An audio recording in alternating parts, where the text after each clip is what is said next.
Chapter 47. Cross the sea under camouflage. You are listening at novelfull.audio. Unreasonable. He Wenchao said angrily, holding a transmission talisman.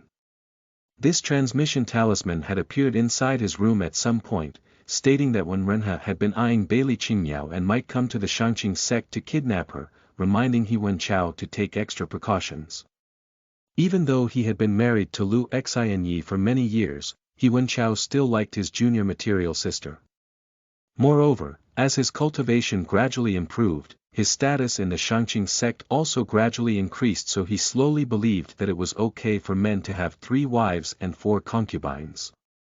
The head of Nangua family was also a Mahayana realm cultivator with a large number of wives and concubines, who respected and loved his wife, who managed his backyard for him. He was now the youngest Void Realm cultivator in the cultivation world, and he was definitely going to advance to the Mahayana realm in the future, so he was perfectly capable of marrying several wives. In the He Wenchao heart, the position of main wife was always reserved for his younger material sister, so when he heard that Wen Renhe liked Bailey Qingmiao, he was naturally furious. Recalling the encounter on Taiyin Mountain, Wen Renhe before leaving asked his younger material sister to go with him, but fortunately she refused. The thought of such a master having thought about his younger martial sister made He Wenchao unable to bear it, so he asked, "Master, how can I get rid of this scum of the cultivation world?" "This is," the blood demon ancestor laughed in his sea of consciousness. "Your master has just woken up, hasn't he? You lend your body to me and I will use your identity to tell him something." "Why should I lend my body to you?" He Wenchao was a little reluctant. Every time after his master borrowed his body, he would lose a period of memory and wouldn't know what happened during that time. Which made him feel a little uneasy, so deep down he had a sense of resistance to his master. "Because I suspect that after the encounter on Taiyin Mountain, Wen Renhe has put goo on you, so I am afraid that he might even know what you were thinking. So it is best if I use your body so you become temporarily isolated from this matter, otherwise our plan might fail and there would be no way to deal with him. When the time comes, your little sister will be snatched away, and because the demonic sect has so many secret spells, just one evil spell will make her forget you completely." Blood demon ancestor said. He Wenchao hesitated for a moment before gritting his teeth and saying, "All right, I will lend my body to you for a few days." This was the end of the revised version of The God of Destruction, Volume 1. The plot of Abusive Love Affair was more complete than The God of Destruction, Volume 1, and wrote about He Wenchao visit to Bailey Qingmiao. During this visit Bailey Qingmiao vaguely felt that her brother was a little different from the past, but before she could ask about it she was knocked unconscious by He Wenchao. It also seemed that Xiu Huai was also knocked unconscious. The readers of Abusive Love Affair were confused. Was it Lu Xinye pretending to be He Wenchao to harm Bailey Qingmiao? The comments section was full of questions and plot discussions, but when Renhe knew that the He Wenchao should be now possessed by blood demon ancestor and didn't know what was happening. Strange, if it was Chenjingqi, he knew that He Wenchao was the main character and had no excuse for occupying the male protagonist's consciousness, but why did he knock out Bailey Qingmiao?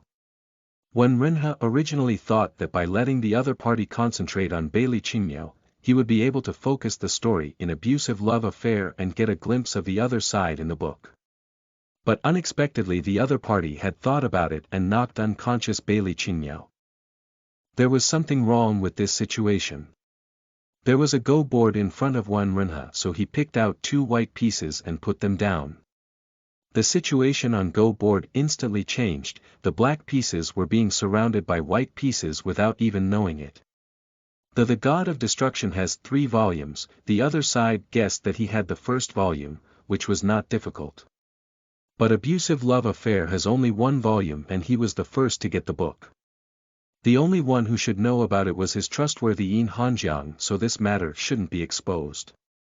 When Renhe took 2 black pieces and closed his eyes quietly, thinking how he should play these 2 pieces in order to change the game disadvantage. Chenjingqi, Wen Renhe, blood demon ancestor, He Wenchao, immortal emperor of burning heaven. He opened his eyes suddenly and decisively landed 2 pieces, making the situation turn immediately. When Renha smiled faintly, no matter who the opponent was, he just had to respond to the changes with constant change.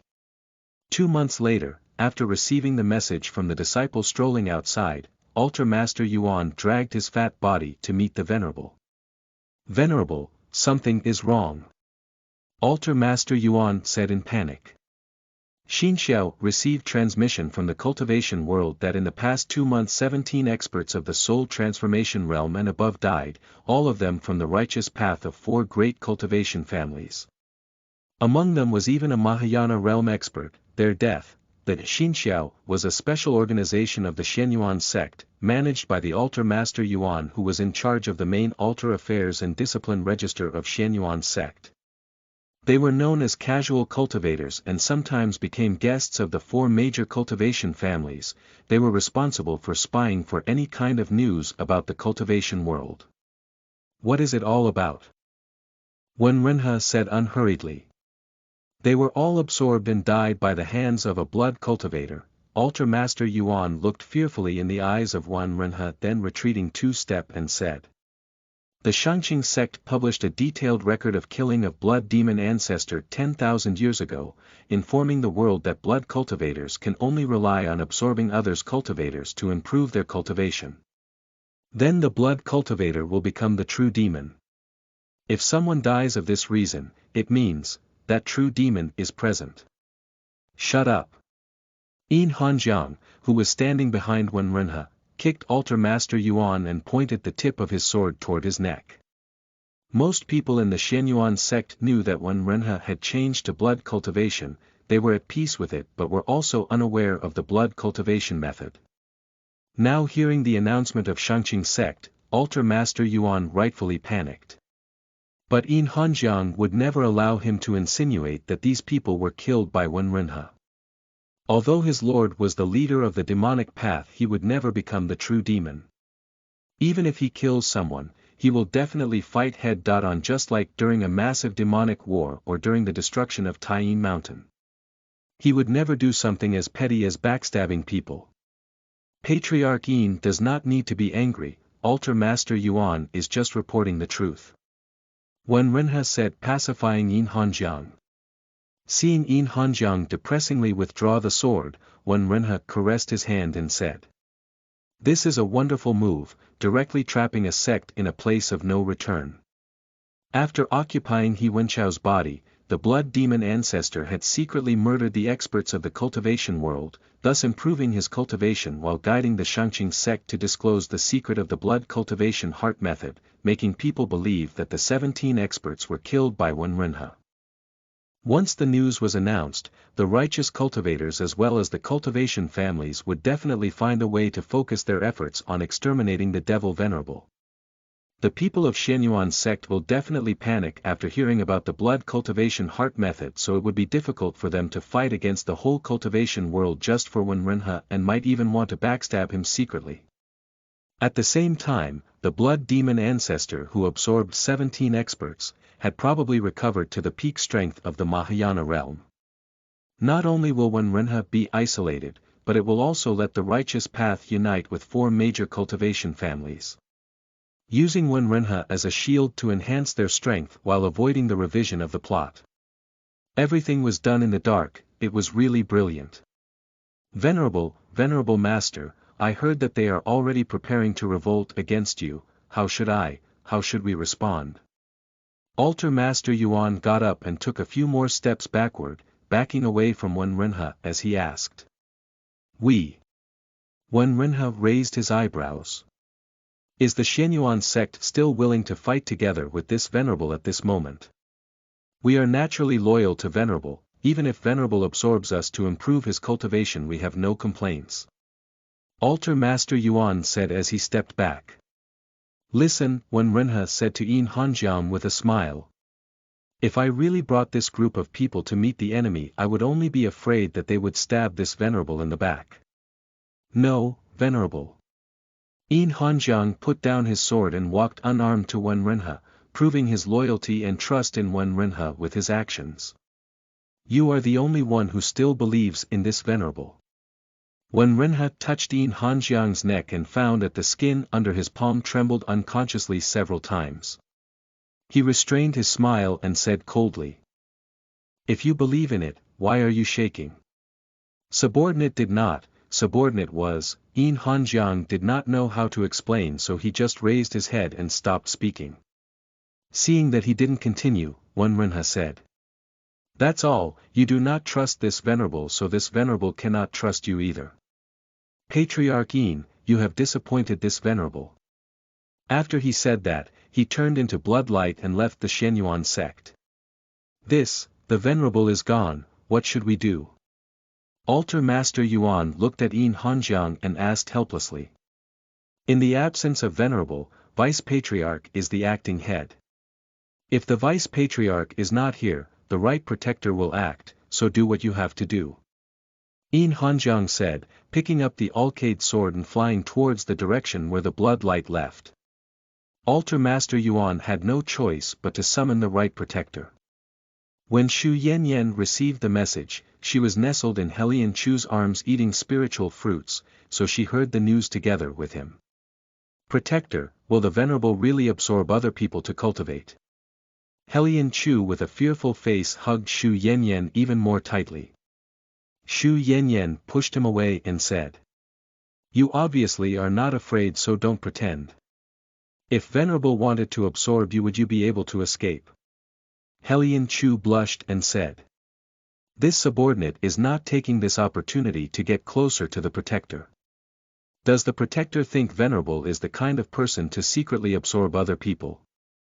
It looks unlikely." "How so?" Xu Yanyan asked. 30 years ago, after the massive demonic war, when the venerable returned to the sect, he had possessed this subordinate. Do you still remember? Oh. Haven't you always been reluctant to mention this? Xu Yanyan asked with interest. Helian Chu was possessed by Wen Renha, causing Xu Yanyan to not find at first that venerable came back to Shenyuan sect. After revealing his ambition, his status plummeted and he was almost killed by Xu Yanyan. After being left out for a long time, relying on 30 years of hard study, he learned 2 poems by heart and regained his favor. The situation is different. Helian Chu said seriously. When the venerable possessed this subordinate, he could have destroyed this subordinate's soul, but he did not do so. I think that venerable is not a person who would secretly harm other people. If he wanted to absorb someone, he would probably first hand an invitation to announce it in advance. Then he would absorb the other person after defeating him openly and honestly. He would never act so sneaky. Reading makes you smarter. Xu Yanyan touched his face, her smile gradually disappearing before she said seriously. If even you think like this, probably as long as there are people with working brains, they will not believe in this matter. Xu Yanyan got dressed, got up and went to the main hall to take over the affairs of the Shenyuan sect. The others also received the message from Altar Master Yuan and gathered together in the general altar. The first to arrive was Protector Chiu. When she saw Xu Yanyan, she said, "I don't believe it, I can tell with my toes that Wen Renha didn't do it." Xu Yanyan showed a smile as bright as a peach plum, pointed at her and said to Helian Chu, "Look, even people without brains don't believe it." Protector Chiu. Helian Chu.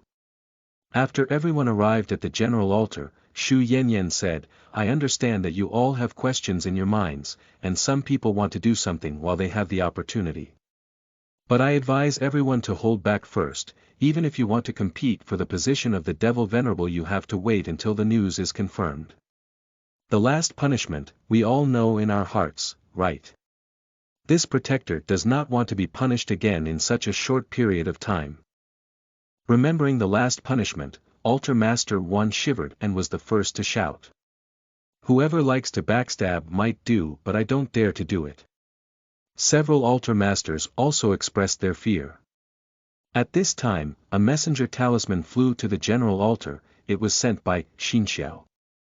Altar Master Yuan opened the messenger talisman and played it for everyone to hear.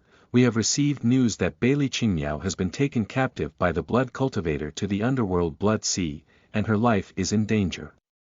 The messenger also had an illusion attached to it, so when Altar Master Yuan opened the message an image appeared in the void. Bailey Qingmiao and Xiao Huai were hanging over the underworld blood sea, the two of them unconscious, and from time to time, water splashed from the underworld blood sea fell on them. Underworld blood sea was a seal arranged by the innate gods, which contained most of the initial chaos chi of heaven and earth. Blood sea looked just like red seawater, but in fact it was a shadow of chaotic chi, so every drop of seawater contained a terrifying amount of chaos chi. The 180,000 sealed demon gods kept attacking the seal of blood sea, and after many years the demonic chi fused with the chaos chi and became powerful enough to devour heaven and earth. Bailey Qingmiao's leg was splashed by a drop of seawater and half of her leg flesh and blood instantly rotted. She woke up in pain and looked around, realizing that she was no longer in the back mountain of the Shangqing sect. At this time, countless water splashes flew up again, and Bailey Qingmiao hugged Xiao Huai beside her, holding up the windless silver moon ribbon to block the water splashes. But her cultivation was not enough to resist the power of the underworld blood sea. The windless silver moon ribbon shattered into countless pieces and Bailey Qingmiao's soul-bound weapon was destroyed while her dantian was severely injured. She spit a mouthful of blood, holding Xiao Huai. She lost consciousness again. Such a thing. Seeing this scene, Protector Qiu no longer cared whose trap it was and rushed out, obviously going to underworld blood sea to save people. Ouch, how cruel. Xu Yanyan rubbed her temples and said. Xiu Congxue, this fool is actually going seeking death, I should hurry up and stop her. After saying that, she took Helian Chu to chase after her, leaving the four altar masters to look at each other. The four altar masters did not intend to help, and without knowing the full situation they didn't dare to act. After a moment of silence, Altar Master Yuan said. Why don't we each guard our own branch altars and wait for what will happen next? When the dust settles, then we can decide who will be the Devil Venerable. How about that? A few people thought about it. Even if it was chaotic at this time, it shouldn't be as chaotic as last time. Things happened too suddenly, so there might be some conspiracy behind it. No one wanted to be used, so it was better to follow Altar Master Yuan's example and hide. After the crowd left, a figure came to the Shenyuan sect's forbidden area, where the only immortal weapon of the Shenyuan sect was burning sky drums. When Renhe was lured away, Yin Hanjiang followed after him. Protector Qiu and Protector Shu are also away. This is just enough time to take over burning sky drums. The man fished out a book from his bosom, which was none other than the God of Destruction, Volume 2, he flipped through the book and opened a page that read. Immortal Emperor of Burning Heaven was actually Yin Hanjiang, the left protector of Shenyuan sect in the cultivation world. He was seriously injured in the cultivation world and left only a wisp of his soul hidden in the burning sky drums to recuperate. Burning sky drums was a magic weapon left by the immortal when the immortal found the burning sky drums in the cultivation realm and wanted to refine it again. He was swallowed by Yin Hanjiang, who was already integrated with the burning sky drums. After Yin Hanjiang possessed him, he became Burning Heaven Immortal Emperor. He was loyal to Wen Renhe, so he was hostile to He Wen Chao and others and kept trying to assassinate He Wen Chao and Bailey Qingmiao in the immortal world. He didn't refine the soul of the immortal at the beginning, so he could only send his men to assassinate them. But thousands of years later, Yin Hanjiang finally absorbed the immortal spirit and went himself to kill He Wen Chao. Although the burning sky drum was that immortal's original magic weapon, it has been left behind in the cultivation world for many years, and has long since been disconnected from the immortal.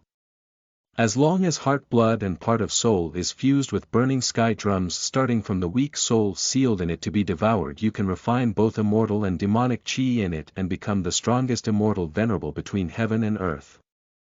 The man said while reading the content of the book. Since I got this book, I have been waiting for this opportunity. When Renhe will fight against Blood Demon Ancestor, even if he doesn't die, he will become a monster who will only want to devour living beings. Yin Hanjiang would be the first to be devoured. Ha ha ha ha ha, who did you say was the first to be devoured? Before the man's laughter ended, he heard a voice coming from below the forbidden area just above burning sky drums. A man leaped out from the abyss. It was Yin Hanjiang. Didn't you follow Wenrenha? The man said in disbelief. Venerable ordered me to guard the burning sky drums. Yin Hanjiang raised his sword and said. Why are you here, Altar Master Yuan? Edited by Ninja, proofread by Neo. Chapter 48. Blooming of the Flower. You are listening at novelfull.audio. Wenrenha was not like Zhong Liqian, who was a very detailed person. In terms of wisdom he also knew that he was not as good as him or even as insightful as Xu Yanyan. But through the ages, there were few emperors who were as wise as demons. As the leader of Shenyuan sect, he didn't need to think of everything, he only needed to put the right person in the right position and trust in them. When all the suspicions pointed to Yin Hanjiang, things became easier. Wenrenha just needed to believe that Yin Hanjiang would not betray him. So Wenrenha summoned Yin Hanjiang and asked him if he recalled someone besides him who had the possibility of knowing that he possessed 2 books, and who could conceal his identity without any trace in Shenyuan sect.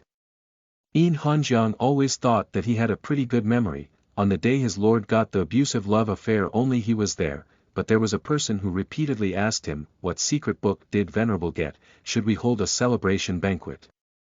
Yin Hanjiang would never neglect anything related to Wenrenha, and he still remembered when Wenrenha went into seclusion to read the book and Altar Master Yuan went back and forth in front of the door of his lord several times.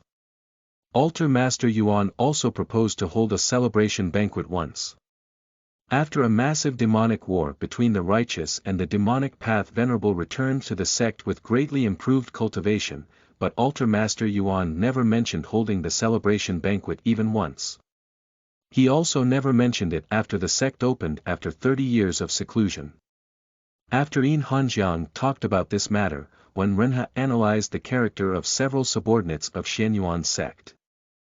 Protector Shu was fine, Protector Qiu was direct, Altar Master Miao and sinister, Altar Master Wan was reckless, Altar Master Shirtan was weak and Altar Master Yayan was slippery. They shared the same ambition, but the person who after getting the book could hold back for 30 years without striking, was probably only Protector Shu, Altar Master Miao, Altar Master Shirtan and Altar Master Yuan. Protector Shu died after being framed by Cin Jingqi in the book. She was also at odds with He Wenchao.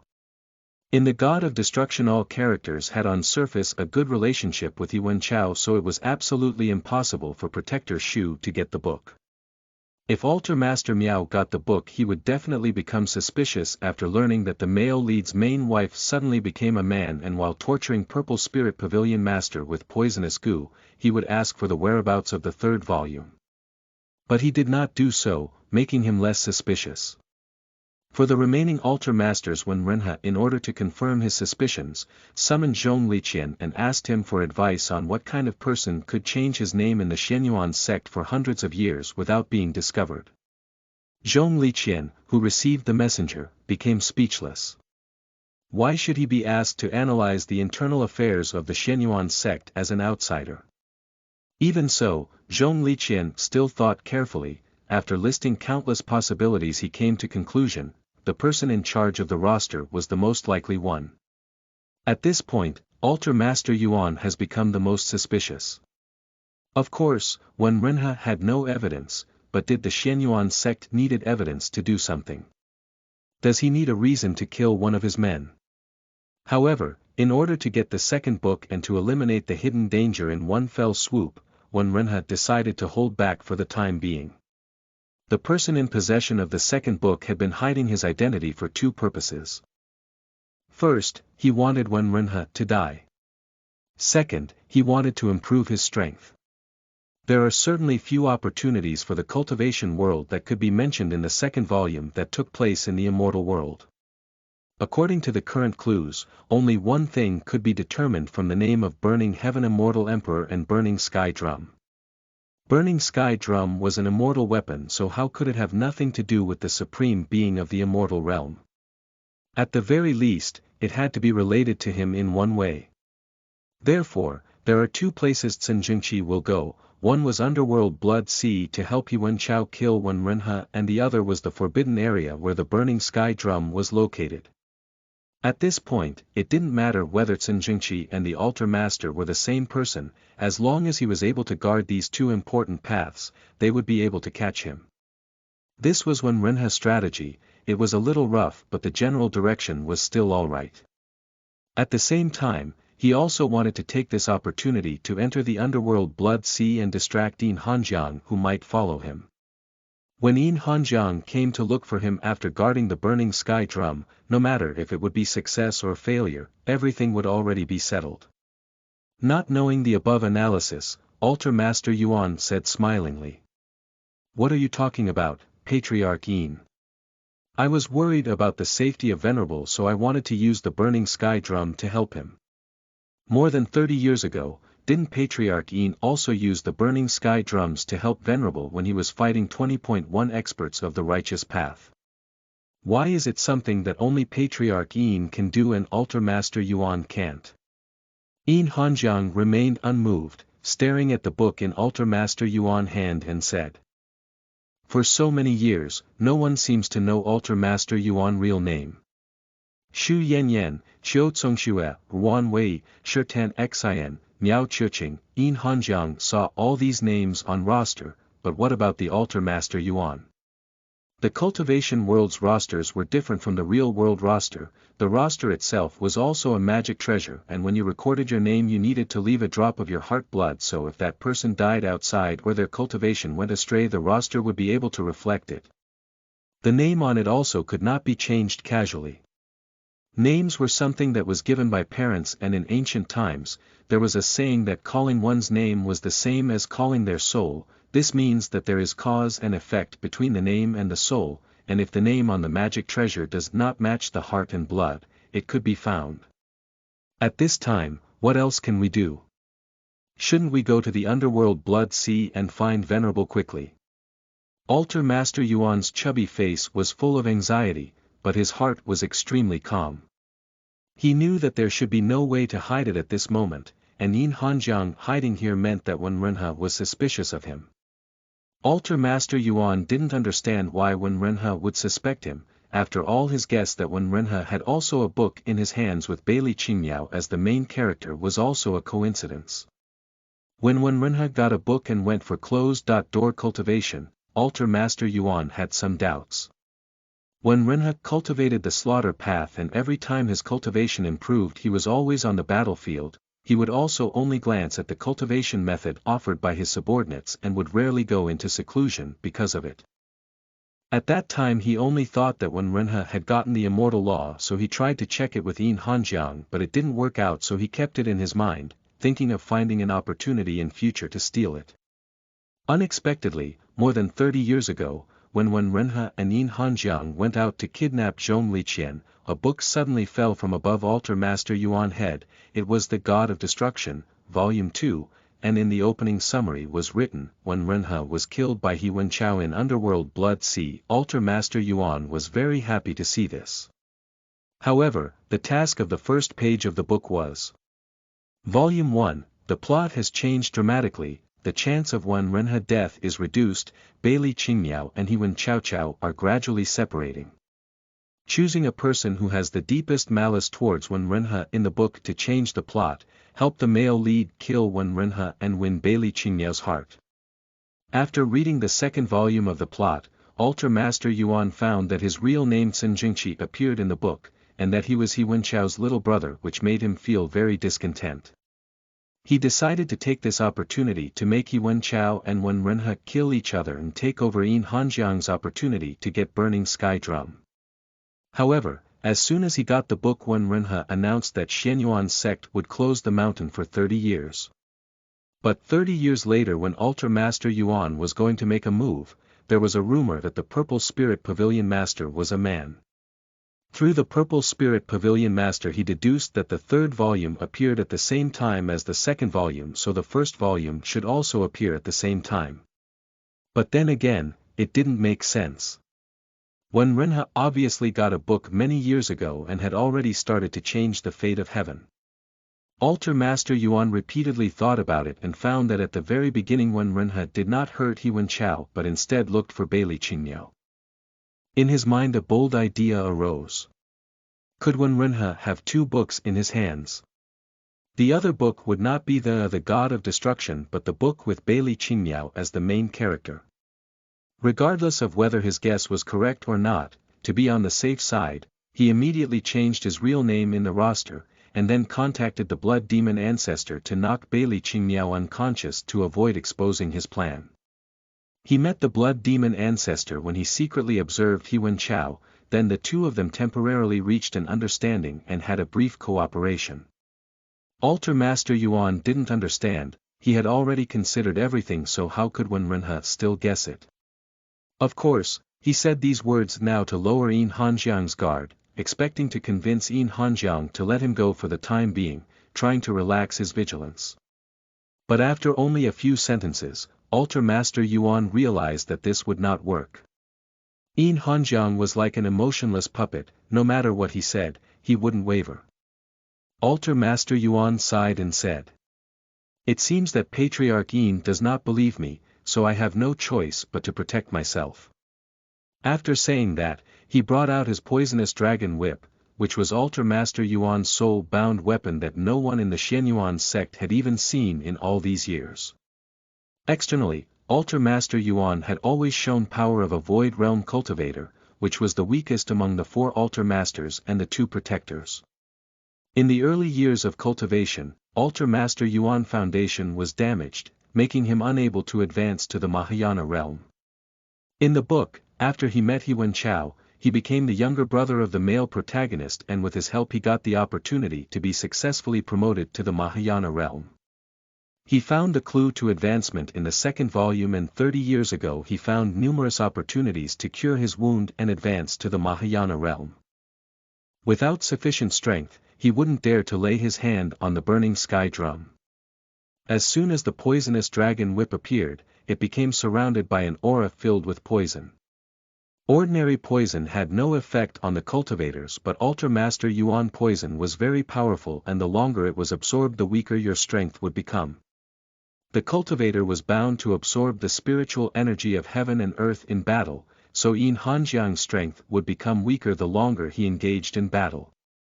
Altar Master Yuan, stalling, technique of throwing out charms, spirit stones, disposable defense treasures and setting up quick formations, was all done in order to force Yin Hanjiang to absorb the spiritual energy of heaven and earth and delay the end of the battle. Yin Hanjiang, who was only in the void realm, was not much stronger than Altar Master Yuan, and his chi was not much higher than Altar Master Yuan. Fortunately, he was a sword cultivator, who were the strongest when it came to combat power in the same realm. But what he fears most was Altar Master Yuan's stalling battle style. Every technique of sword cultivator consumed a lot of genuine chi, so absorbing the heaven and earth aura after the move was instinctive. Yin Hanjiang fighting style was reckless, so even if he knew that the aura was poisonous, he wouldn't stop absorbing it. He wasn't able to take slippery Altar Master Yuan with 10 moves, so his heart became more and more anxious. The spiritual energy that rushed into his dantian caused some delay in his moves. When an expert engages in battles, even if you show a flaw just for a moment, the opponent would seize opportunity. Altar Master Yuan, seizing the opportunity, swung the poisonous dragon whip, hitting Yin Hanjiang with a whip, who didn't evade. Knowing that when he was attacked, Altar Master Yuan would not have time to protect himself, Yin Hanjiang also created his own opportunity. The poisonous dragon whip hit his body at the same time when Alcade's sword wrapped in Yin Hanjiang genuine chi struck Altar Master Yuan. Even a newly ascended immortal would be seriously injured by this move. However, Altar Master Yuan had a plan. He tapped his chest and a gold light flashed, a golden armor appeared in the void to firmly block Yin Hanjiang's sword. "When Renhe left only you here, do you really think you can defeat me?" Altar Master Yuan smiled mercilessly, his body shape kept changing. From a short fat body into a tall and thin appearance of an ordinary man. The appearance of the cultivator will not change after they advance to nascent soul realm, but a demonic cultivator has countless bone-shrinking methods. Altar Master Yuan was accustomed to using two faces, one tall and thin, one short and fat, not to do anything, but just in case. The first to ascend in the second volume were He Wen Chao and Bailey Qingmiao, but later his little brothers also ascended one after another. After they ascended they would briefly tell He Wen Chao about their experiences in the cultivation world. Altar Master Yuan used this experience to find beforehand the great golden immortal armor that in the original plot belonged to his first wife, the Purple Spirit Pavilion Master, which he now used to block Yin Hanjiang's sword. It doesn't have to be mentioned that Yin Hanjiang was only in the Void Realm. Even the Mahayana Realm cultivator wouldn't be able to cut through the armor that the author has prepared for the male lead first wife. Altar Master Yuan didn't hold back with the great golden immortal armor protection. He lashed Yin Hanjiang body time after time, making the poison enter his body, but Yin Hanjiang only felt a coldness in his dantian as he was unable to mobilize even half of his genuine qi. Seeing Yin Hanjiang lying motionless on the ground, Altar Master Yuan finally smiled smugly. Patriarch Yin, you are so loyal to Wen Renhe, but unfortunately you have to go before him. When I finish you, I will go to the underworld Blood Sea to watch him die. He didn't stop his hand while he was speaking. Altar Master Yuan was a very careful person, so naturally he wouldn't give Yin Hanjiang even a little chance to stand up. The length of his poisonous dragon whip was nearly 30 meters, so the farther he was from Yin Hanjiang, the better. The Alcade sword fell to the ground as Yin Hanjiang was no longer able to hold his sword. When he heard the Altar Master Yuan say that his lord would die, he suddenly stopped moving and struggling. What, are you already dead? Or are you faking your death to trick me? Altar Master Yuan would not be fooled, and wouldn't stop until he drew out Yin Hanjiang's divine soul. Under the urging of Altar Master Yuan, the poisonous dragon whip changed its shape and turned into a snake shadow that lunged at Yin Hanjiang. This snake shadow wanted to pull Yin Hanjiang's divine soul out of his body. The snake's fangs were just about to bite Yin Hanjiang's neck when a drum sound came from afar. Dong! The poison dragon whip was blocked by some kind of force and stopped. What's going on here? He waved the whip again to attack Yin Hanjiang, only to see Alcade's sword, which had fallen calmly on the ground, piercing through the poison dragon whip. At the moment, the Alcade sword had already changed its shape and no longer looked like a gentleman's sword, but just like a triangular bayonet. It could no longer be called an Alcade sword but an Alcade triangular bayonet. Dong dong dong. Two war drums clashed. Yin Hanjiang, who was already lying on the ground and unable to move, stood up. At some point he wore a ghost mask on his face. Altar Master Yuan took a few steps back and used his genuine qi to activate his armor. He then panicked and called back his poison dragon whip. Seeing that the situation was not good, he was ready to escape. It was very difficult for a Mahayana realm cultivator to die, so even if he lost the fight he would be able to escape as long as he was determined to do it. Dong, dong, dong. The sound of war drums became louder and louder. A huge war drum flew out from the valley and floated in the stagnant air behind Yin Hanjiang. The expression under the ghost mask couldn't be seen, but Yin Hanjiang at this time seemed to already be unaffected by poison. He appeared in a flash beside the Alcade triangular bayonet, holding the poison dragon whip with one hand and pulling it with force, actually snatching Altar Master Yuan's soul-bound weapon right from his hands. Under the ghost mask of Yin Hanjiang, a ruthless smile appeared in his eyes as he with a casual wave of his hand actually hit the burning sky drum with the poison dragon whip. Boom! The blow did not land on burning sky drum and clearly hit Altar Master Yuan's soul hard using the power of his own soul-bound weapon. Seeing that the situation was not good, Altar Master Yuan immediately severed his connection with his soul-bound weapon and tried to escape, although he was already seriously injured. But just as he threw away the poison dragon whip and prepared to run away, countless flowers around him bloomed. Aya, Xu Yanyan's gorgeous face appeared from the flowers as she said with a smile. I was scared to death, thinking that Patriarch Yin really wouldn't be able to beat you and I would have to betray the Venerable. She had been hiding in the shadows ready to help Altar Master Yuan or Patriarch Yin depending on who would win. You are a Mahayana realm cultivator who is very powerful, so I didn't dare to approach you.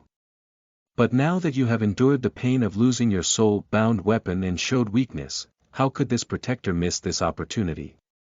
Under the peach blossom, Shu Yanyan moved mercilessly. The flower stamens tied Altar Master Yuan firmly while stamens absorbed his blood and petals his cultivation. Shu Yanyan who stood in the flower smiled toward Altar Master Yuan who kept struggling, just like a delicate man. Eating flower. Fortunately, the winner was Patriarch Yin, so I don't need to wrong myself. She looked at the plain face of the Altar Master Yuan and shook her head. Even if you are bending to someone, you still have to choose a good-looking one. With her words, Altar Master Yuan's body completely disappeared, only the Mahayana realm's soul flew out wanting to use this last chance to flee. However, there was no such chance. Alcade blade pierced into Altar Master Yuan's soul, tearing it apart. Mahayana realm cultivator soul was destroyed just like this. Yin Hanjiang, still wearing ghost mask, picked up The God of Destruction, Volume 2, that Altar Master Yuan had no time to put away and then opened it looking at the first synopsis. He Wen Chao killed Wen Renhe in Underworld Blood Sea. After finally avenging his family and taking back his younger material sister Bailey Qingmiao, the couple of immortals ascended up to the immortal world together, leaving countless beautiful stories in the cultivation world. The eyes under the mask instantly turned crimson. The author has something to say. Q. Why didn't you step in at the beginning when Yin Hanjiang was at a disadvantage? Shu Yanyan. I just wanted to see what would happen, in case there was still hope. Altar Master Yuan is really too ugly. I started to become afraid that with such a boss in future I will start to doubt my life and my cultivation may go wrong. I am unscrupulous, but still have principles. How can I sleep with someone so ugly? Triangular Bayonet or Spike Bayonet. Edited by Ninja, proofread by Neo. Chapter 49. I don't allow it. You are listening at novelfull.audio. After leaving the Shenyuan sect, when Renhe wandered outside arrogantly wanting to let the people of the righteous path know where he was, so that they could set a trap to lure him in. He was drinking at the restaurant under the mountain of Shenyuan sect when he heard someone beside him say something so loudly as if he was afraid that he wouldn't hear it. I heard that the person who recently assassinated 17 experts of righteous path is none other than Wen Renhe from Shenyuan sect, who also kidnapped Bailey Qingmiao of Shangqing sect now to went to the underworld Blood Sea. Bailey Qingmiao. Is she very powerful? Why did he kidnap her? Another person asked cooperatively. You might not know it, but Bailey Qingmiao is less than 100 years old and already in the soul transformation realm. Wen Renhe specializes in killing cultivators above the soul transformation realm. She has such a good aptitude, how could Wen Renhe let her go? The man said in a clear voice. Who did you say captured Bailey Qingmiao? Wen Renhe chimed just at the right time. Of course it was the blood devil Wen Renhe.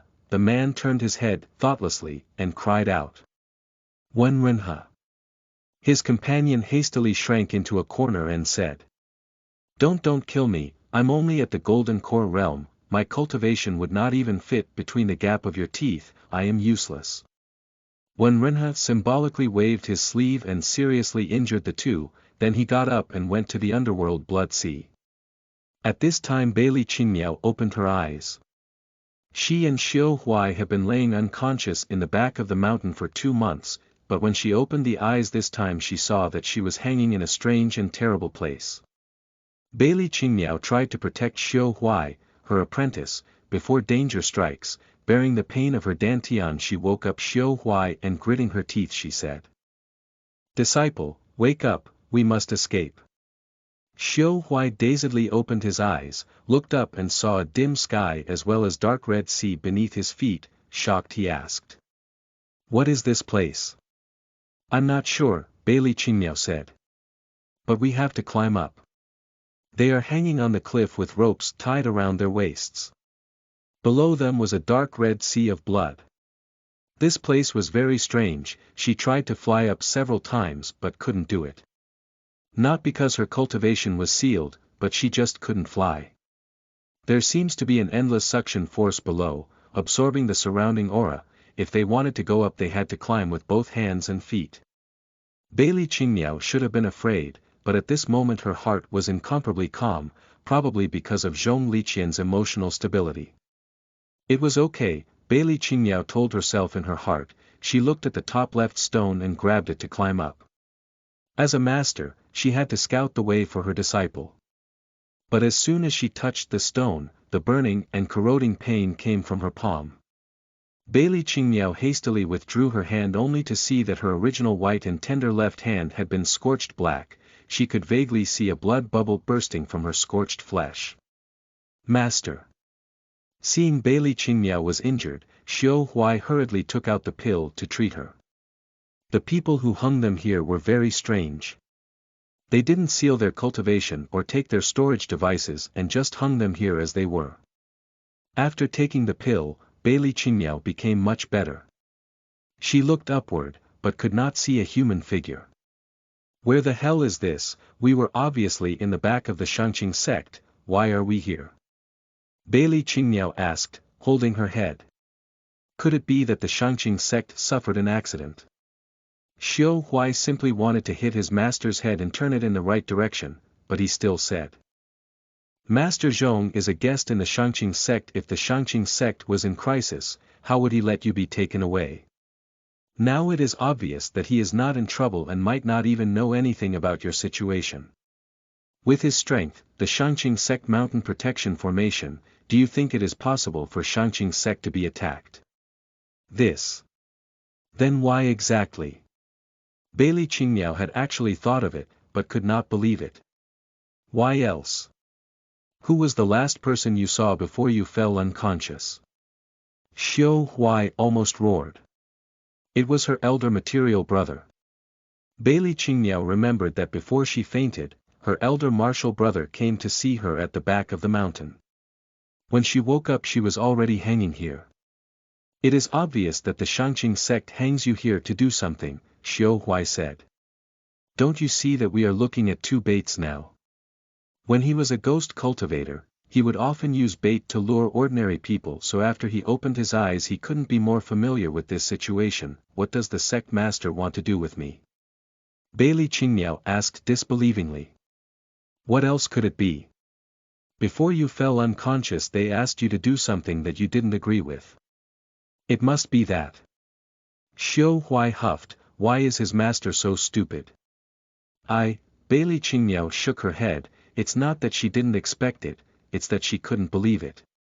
Before she fell unconscious the Shangqing sect wanted her to lure out Master Qingxue, but she didn't agree, which is why she was locked up in the back of the mountain.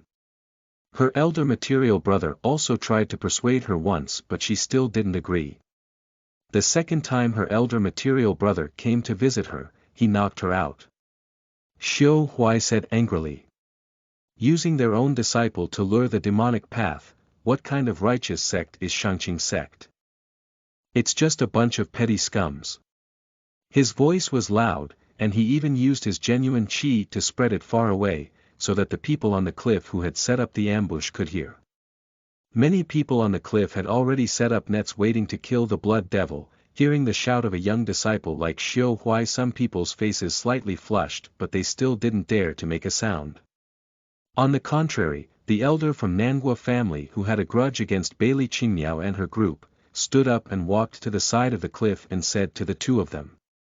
Everything is for the sake of eliminating the devil. What is the sacrifice of a disciple? It's you old thing. Xiao Huai scolded. Your Nangua family has always been harboring hatred toward my master for exposing your true color. Now you want to use this opportunity to wipe out all of us who attended the banquet that day, right?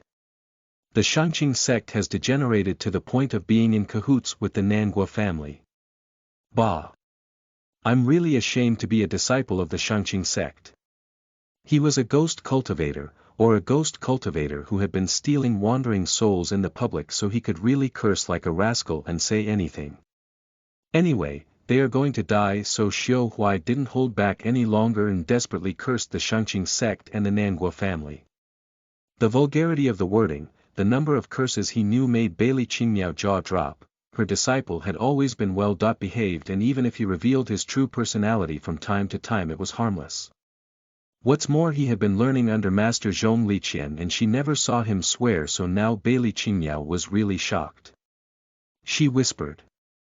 If Master Zhong heard you cursing like this, Xiao Huai's body stiffened, but he continued to speak. He was still swearing, but without dirty words, and his vocabulary was still rich, such as, block, rat generation, nasty, chicken and dog thieves, and so on, without repeating himself.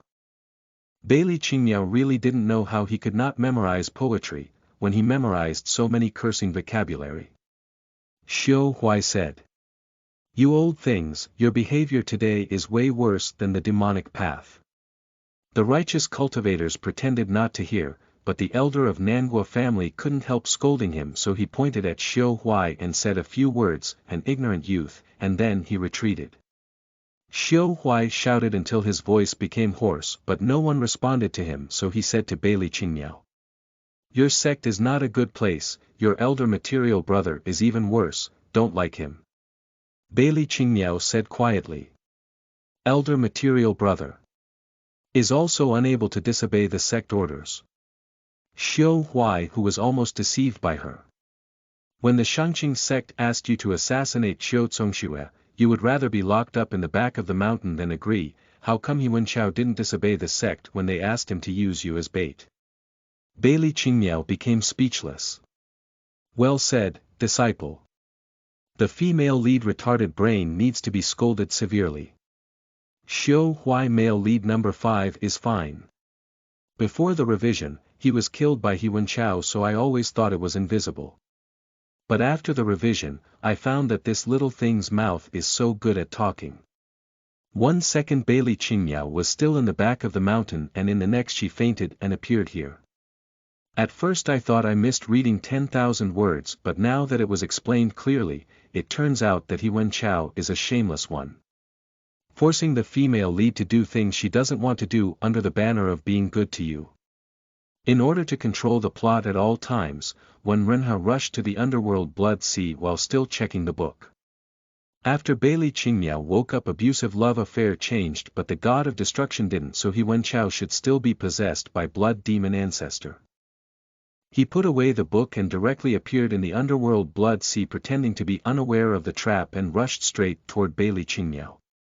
Bailey Qingmiao was lost in thought after being scolded by her disciple, so when she suddenly saw a person appear, she fixed her eyes on Wen Renhe in surprise. Senior Wen Renhe, why are you here? This venerable said that he owes you a favor. Wen Renhe said. He couldn't fly in underworld Blood Sea and felt the endless power from Blood Sea below him. He inserted a lance into the cliff wall, using the spear shaft as a foothold, standing on it, and pulled Bailey Qingmiao, saying to her. Master and disciple, hold on to this venerable, I will take you up. Devil Venerable, there is ambush up there. Xiao Huai only had time to warn him in a few words before a golden net appeared above his head. 9 experts appeared above, including the recently awakened sect leader of the Shangqing sect. Wen Renhe sneered and said. The famous sect will also use such despicable and underhanded means. But if you want to kill this venerable, you should have prepared more experts. Why only 9 people? Oh, I remember, during the massive demonic war your experts were almost completely killed by me, so now you don't even have 10 of them, ha ha ha ha. He looked up to the sky as he laughed and then said to Bailey Qingmiao. Don't worry, such few people can't touch this venerable. Senior Wen Renhe, I just helped you find flame in the snow and broken mountain meteorite iron. You don't need to put yourself in danger to save me. Bailey Qingmiao looked at Wen Renhe, her eyes filled with tears. I'm not trying to save you, Wen Renhe said coldly. I'm just trying to show you something.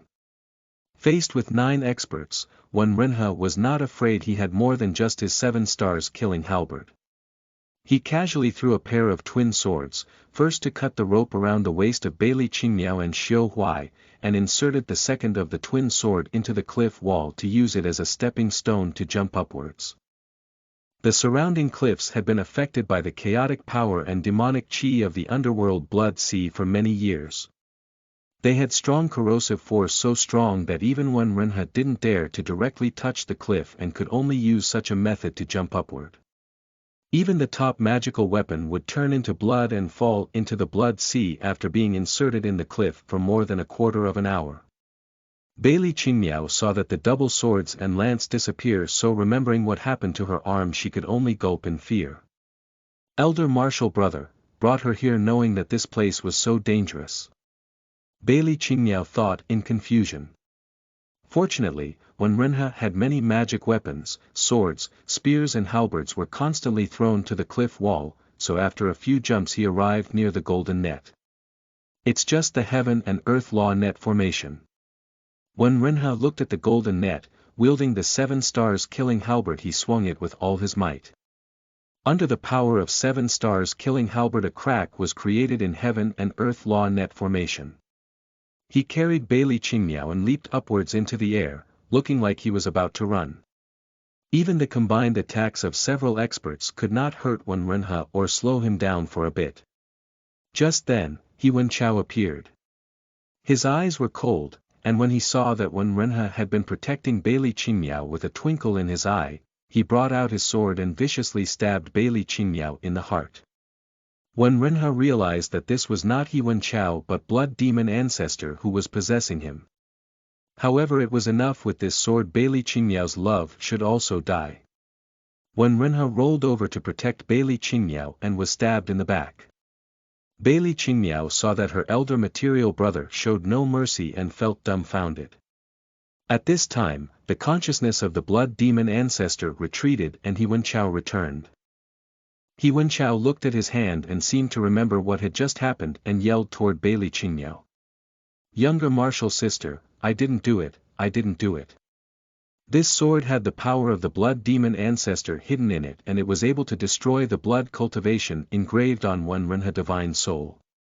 Blood demon ancestor was the person who knew the most about blood cultivation, so he also knew how to destroy Wen Renha blood cultivation. The exit was right in front of him, but Wen Renha was already seriously injured. He grabbed Bailey Qingmiao and Xiao Huai, holding the 7 stars killing halberd in one hand to block the attacks of 9 righteous experts, and threw Bailey Qingmiao and Xiao Huai into the sky with the other hand, shouting, "Catch!"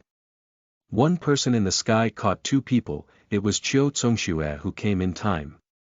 Master Qingxue, Bailey Qingmiao, who had suffered successive blows in one day, grabbed Qiu Zongxue's black robe and cried, "Please save Senior Wen Renha, please." Too late.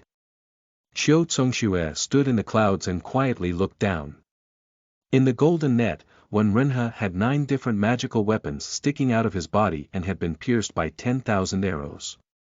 The sword piercing his body continued to destroy his blood cultivation, making Wen Renha unable to heal his wounds even if he wanted to turn the people around him into blood mist and absorb their power. Feeling the power of the blood cultivation in his body constantly disappear, Wen Renha couldn't help laughing. He knew that the blood demon ancestor must have known how to kill a blood cultivator. His blood cultivation disappeared. It was not in vain that he took the trouble to team up with Zhong Liqian to set up this bitter ploy to kill 3 birds with 1 stone. The first was to let Bailey Qingmiao watch He Wenchao attack her with her own eyes, thus letting her give up on He Wenchao. Second, use the cooperation of the blood demon ancestor and Sun Jingqi to find out the traitor and obtain the 2nd volume. While destroying his blood cultivation and controlling his desire to absorb the souls. Third, the blood demon ancestor was suppressed by He Wenchao, so he did not dare to absorb other righteous experts to recover his strength. Righteous experts in this way could also not discover him, so he took the initiative to expose him. Even if righteous experts were confused now, they would still detect it later. He can now blame Wen Renha for the death of the 17 experts, but when Wen Renha died, could the blood demon ancestor stop absorbing others? He couldn't do it. Once the blood cultivator started the killing spree, he couldn't stop. In the original book, the blood demon ancestor did not occupy He Wenchao body until they ascended to the divine world and didn't do evil stuff. But this time was different. He wouldn't be able to wait till the divine world. Everything was planned perfectly, and all that remained was whether he could use the chaotic chi in the underworld blood sea to recover. When Renha's body was pierced with magic weapons, and under the attack of countless spells of 9 experts, he fell heavily into the sea of blood. He was pretty sure about absorbing chaotic chi because he discovered something in the 3rd volume. As long as he was given some time, he could regain his power. There was no oversight. When Renha secretly thought. Just at that moment, he suddenly heard a loud hissing roar. My lord! When Renha fiercely opened his eyes, in the moment he fell into the sea of blood he saw a man wearing a ghost mask who broke through heaven and earth law net formation without hesitation and followed him into the sea of blood. Under the ghost mask were Yin Hanjiang's crimson eyes. If this venerable is gone, you can accompany me. When Renha suddenly remembered that he once said such a sentence to Yin Hanjiang. Yin Hanjiang was a stubborn person, since when Renha promised him, he would carry it out. No. This venerable won't allow it. When Renha ordered Yin Hanjiang, who was constantly approaching him. When Renha's mind stirred, the defensive robe on his body automatically fell down and wrapped around Yin Hanjiang. The moment he fell into the sea of blood, when Renha raised his hand and hit the robe with all his strength, pushing Yin Hanjiang to the cliff. Yin Hanjiang was shielded by Wen Renha and left the blood sea of the underworld, but he watched as his venerable lord, covered in bruises, fell into the most terrible endless hell of this world. Ha! The sound of painful screams resounded through the blood sea in darkness. Pola's star fell while Alcade went mad. Edited by Ninja, proofread by Neo. Chapter 50. Out of sight. You are listening at novelfull.audio. When Renha was not willing to conceal his own plan from Yin Hanjiang, but he was not sure if he could succeed. Although when Renha had some guesses about the situation in the Sea of Blood, he was 30% to 50% sure. 2 books described the end of Wen Renha. He would die in the underworld blood sea. But this time he made a dangerous move. He came to the place of his death on his own initiative, which was the same as going against the heavens and fighting for his life against the fate that was written out for him. If he was bound to die, Wen Renha would never hide it from Yin Hanjiang. After Yin Hanjiang knew, wherever he was willing to die with him or live it was his own choice, Wen Renha would not force him. But if he succeeded in surviving, it would be great joy for both of them. But life and death still needed due time. When Renha was not sure what Yin Hanjiang would do during this time, he was also worried that he would enter the underworld blood sea without knowing whether he would live or die. When Renha knew that he still had a chance of survival in the underworld blood sea, but Yin Hanjiang did not. So he thought of a way to get the best of both worlds. He lured Yin Hanjiang to deal with Altar Master Yuan. Yin Hanjiang's strength was similar to Altar Master Yuan, and even if Altar Master Yuan used the 2nd volume to get some opportunities, his cultivation was still only slightly better than Yin Hanjiang. With the help of Xu Yanyan he wouldn't lose. When Renha knew Xu Yanyan, at that time his right protector would definitely choose the good-looking side. After the battle with Altar Master Yuan, Yin Hanjiang would be seriously injured, and this injury would be difficult to heal in the short term. In exchange for saving Bailey Qingmiao, when Renha asked Zhong Liqian to go to Shenyuan's sect and persuade Yin Hanjiang while he was still recovering from his injuries and tell him the true purpose of Wen Renha's actions and ask him to wait patiently. At that time, it will take several years for Yin Hanjiang to recover from his injuries, and after several years, whether Wen Renha was alive or dead would already be determined. If Wen Renha would not be able to return at that time, if Yin Hanjiang was still willing to follow his master into the underworld blood sea, Zhong Liqian would not stop him. What Wen Renha did not expect was that Yin Hanjiang would win with a power that far exceeded that of Altar Master Yuan, and would arrive at the underworld blood sea almost instantly. Yin Hanjiang was not good at instant travel, and usually using his full-speed sword flight it would take him at least a full day to arrive. But who knew that at this moment that he would be able to travel 10,000s of miles across the entire continent in less than half a quarter of an hour? The last sound Wen Renha heard was Yin Hanjiang's scream of despair as he fell into the sea, he thought. This was really the worst possible outcome. It seemed that Wen Renha death and Yin Hanjiang madness was a predestined ending that couldn't be changed. Yin Hanjiang saw Wen Renha fall into the blood sea without even making a splash. It was like his whole body was swallowed and melted before finally disappearing. At this moment, he could no longer suppress the darkness in his body. He wanted to follow but his lord didn't allow him to do this. He gripped the black robe with gold pattern to his body, his scarlet eyes swept towards the 9 experts around him as well as Wen Chao who was still fighting with Chiao Zongxue for Bailey Qingmiao. His mouth was filled with the taste of blood as he slowly spoke. The righteous path, die. As he spoke, a silver light flashed as the all-cade triangular bayonet head pierced directly into the body of the elder of the Nangua family who didn't even have time to react before he was seriously injured. However, the flesh trauma caused by this kind of weapon was very easy to heal. Elder of the Nangua family took pills and ran his genuine qi to force out the weapon that was inside his abdomen. Who knew that just at that moment the triangular bayonet would release 3 fierce sword lights, instantly dividing the body of the Nangua family elder into 3 parts making his physical body instantly die. Just as his soul escaped, he saw a huge drum appear in the sky, and Yin Hanjiang who half kneeled on the drum slapped his palm on the drum surface. Dong! Under the sound of the drum, immortal and demonic chi stirred and Nangua family elder instantly split apart under the sound wave attack of the burning sky drum. The remnants of his soul were absorbed by the burning sky drum. This is an immortal weapon. There is someone who could command an immortal weapon in the cultivation world. Retreat quickly. The Shangqing sect master was very knowledgeable and made an immediate decision. The heavenly tribulation is coming, with it we will have time to retreat.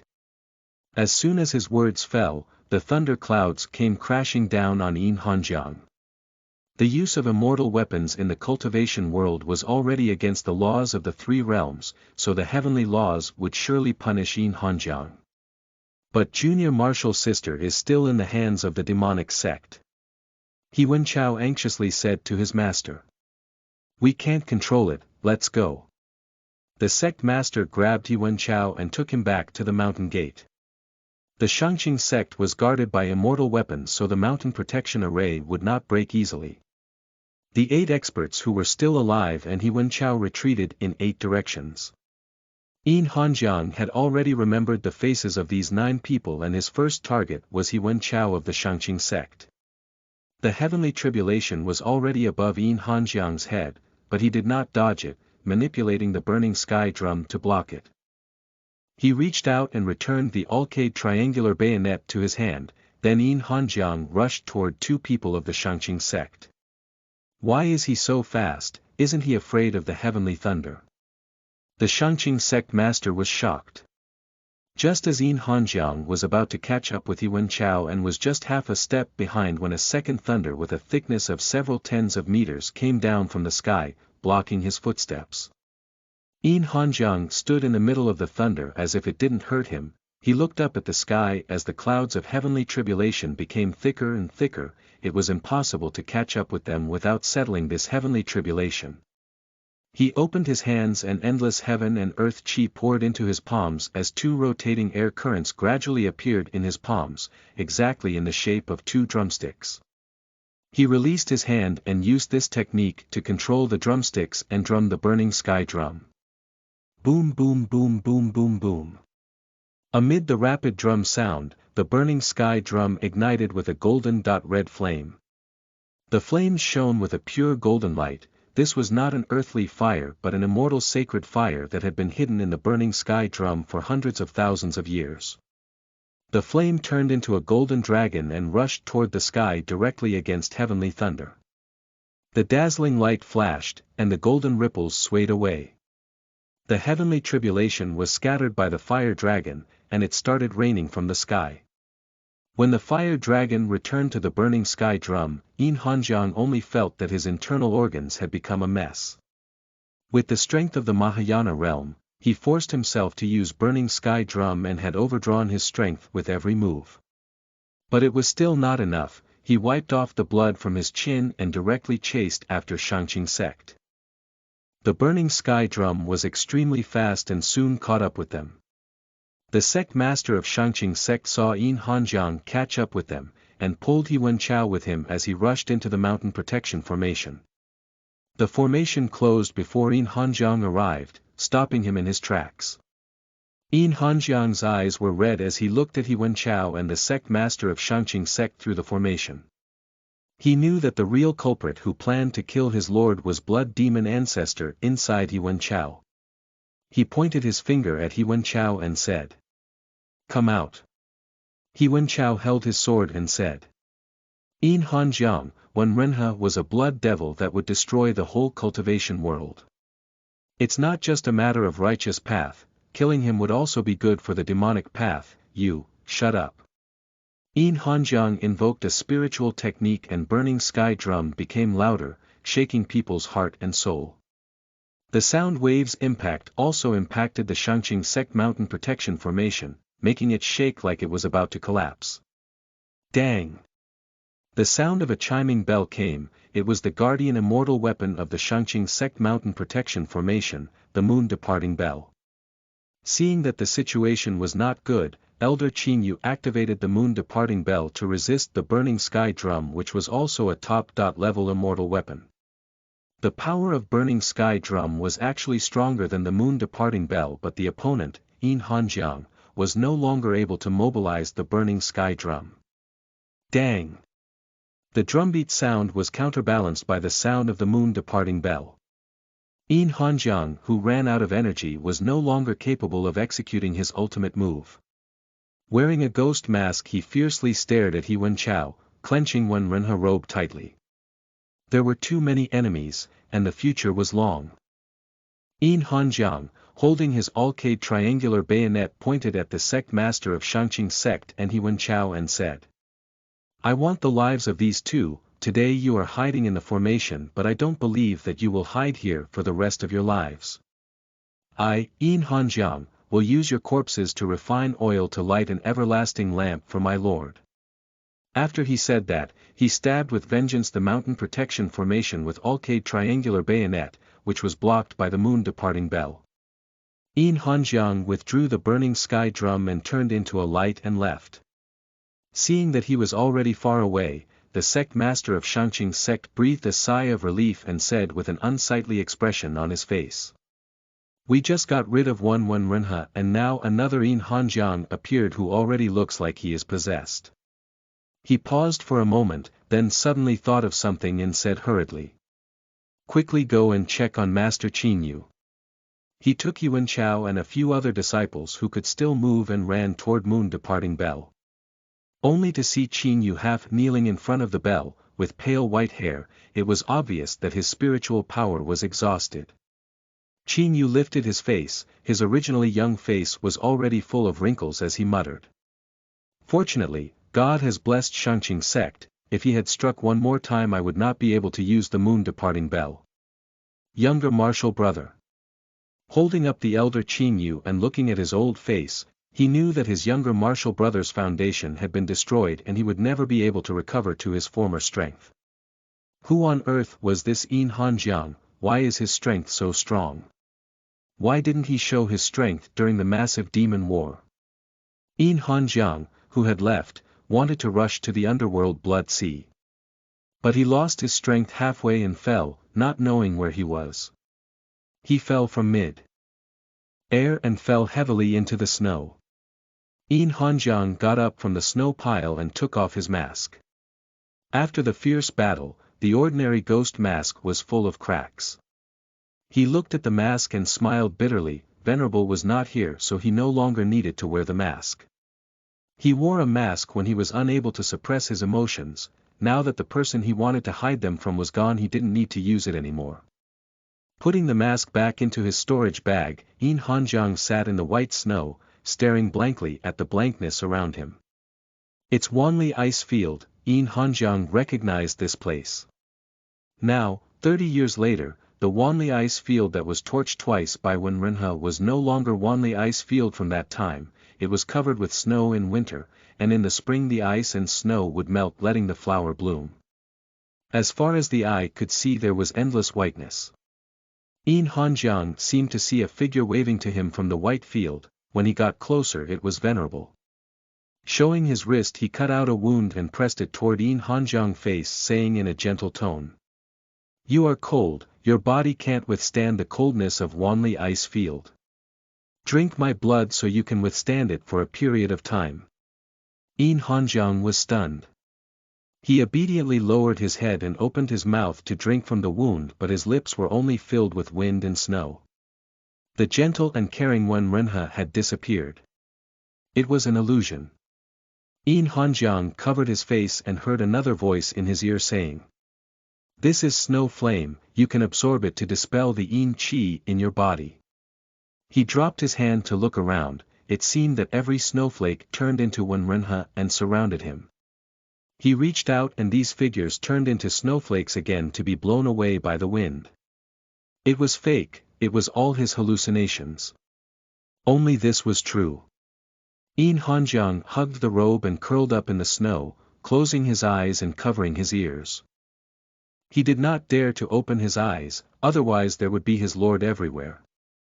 He could only shrink himself in the snow, frozen like ice, absorbing little by little heaven and earth qi to heal his injury. He didn't know how long he slept in the snow, long enough for ice to melt and the spring flowers to bloom. When Yin Hanjiang woke up in the unsealed ice lake, he saw an apricot tree shuddering and blossoming.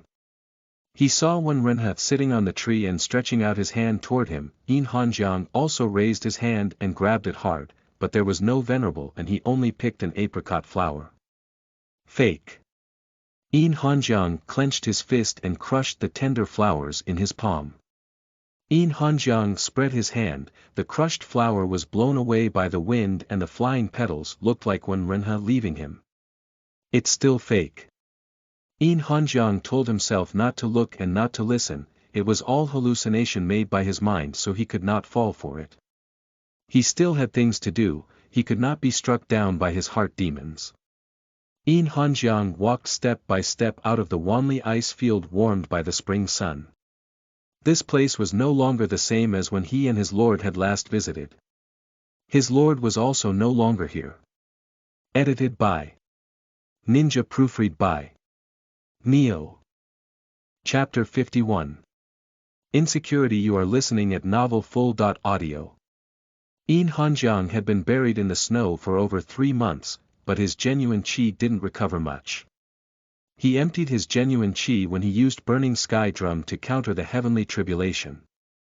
If he had ignored the people living near the Wanli ice field and forcibly absorbed the heaven and earth qi, he would have been able to recover to 7 or 8 points, but Yin Hanjiang wasn't able to do it. He flew slowly in the air, for more than half a month before arriving at the underworld Blood Sea. He discovered that he could absorb chaotic qi when he wreaked havoc in the underworld Blood Sea a few months ago. If he wanted to recover his strength, it was best to come here.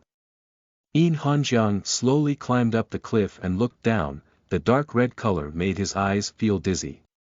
He sat weakly at the edge of the cliff, with countless Wen Renhe appearing before his eyes. They jumped down one after another, and gently waved at him, asking Yin Hanjiang to accompany them down.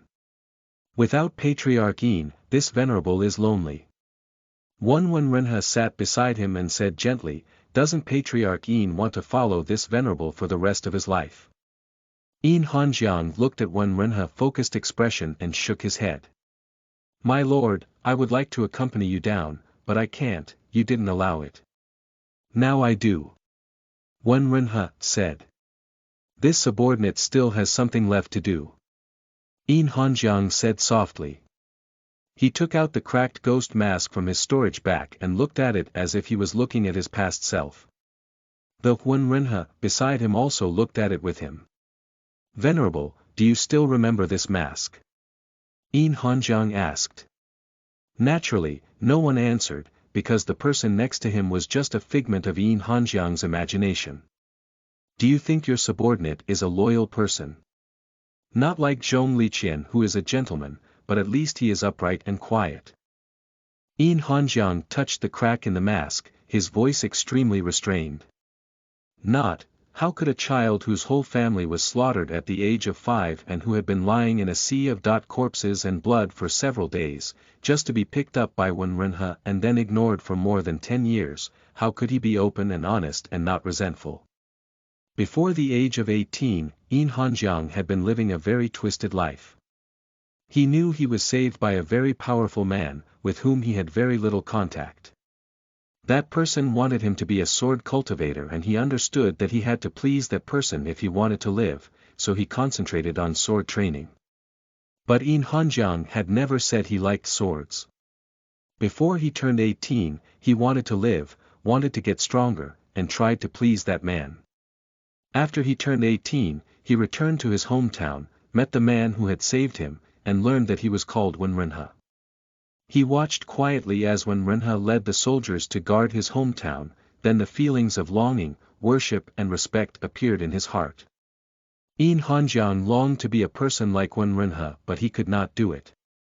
18 years had already passed and his character had been formed, he was a dark and twisted person after all. What Wenrenha didn't know was that after each battle, the defeated soldiers who had escaped were captured by Yin Hanjiang one by one, and stabbed to death by him. He found the mass graves from that year and buried his family members who could no longer be identified by bones and set up monuments. He dragged the bodies of soldiers to the front of the cemetery and burned them one by one, illuminating the whole cemetery. In the light of the fire, Yin Hanjiang's expression was dark and even the fiery flames could not warm his body. After Wenrenha led the soldiers to drive out the invaders, he drank with many surviving soldiers while Yin Hanjiang secretly hid in the corner to watch him. All of the people around Wenrenha were drunk, and he who had sealed his cultivation was also drunk. He drunkenly looked at him who was the only person not drunk and pulled him to drink with him.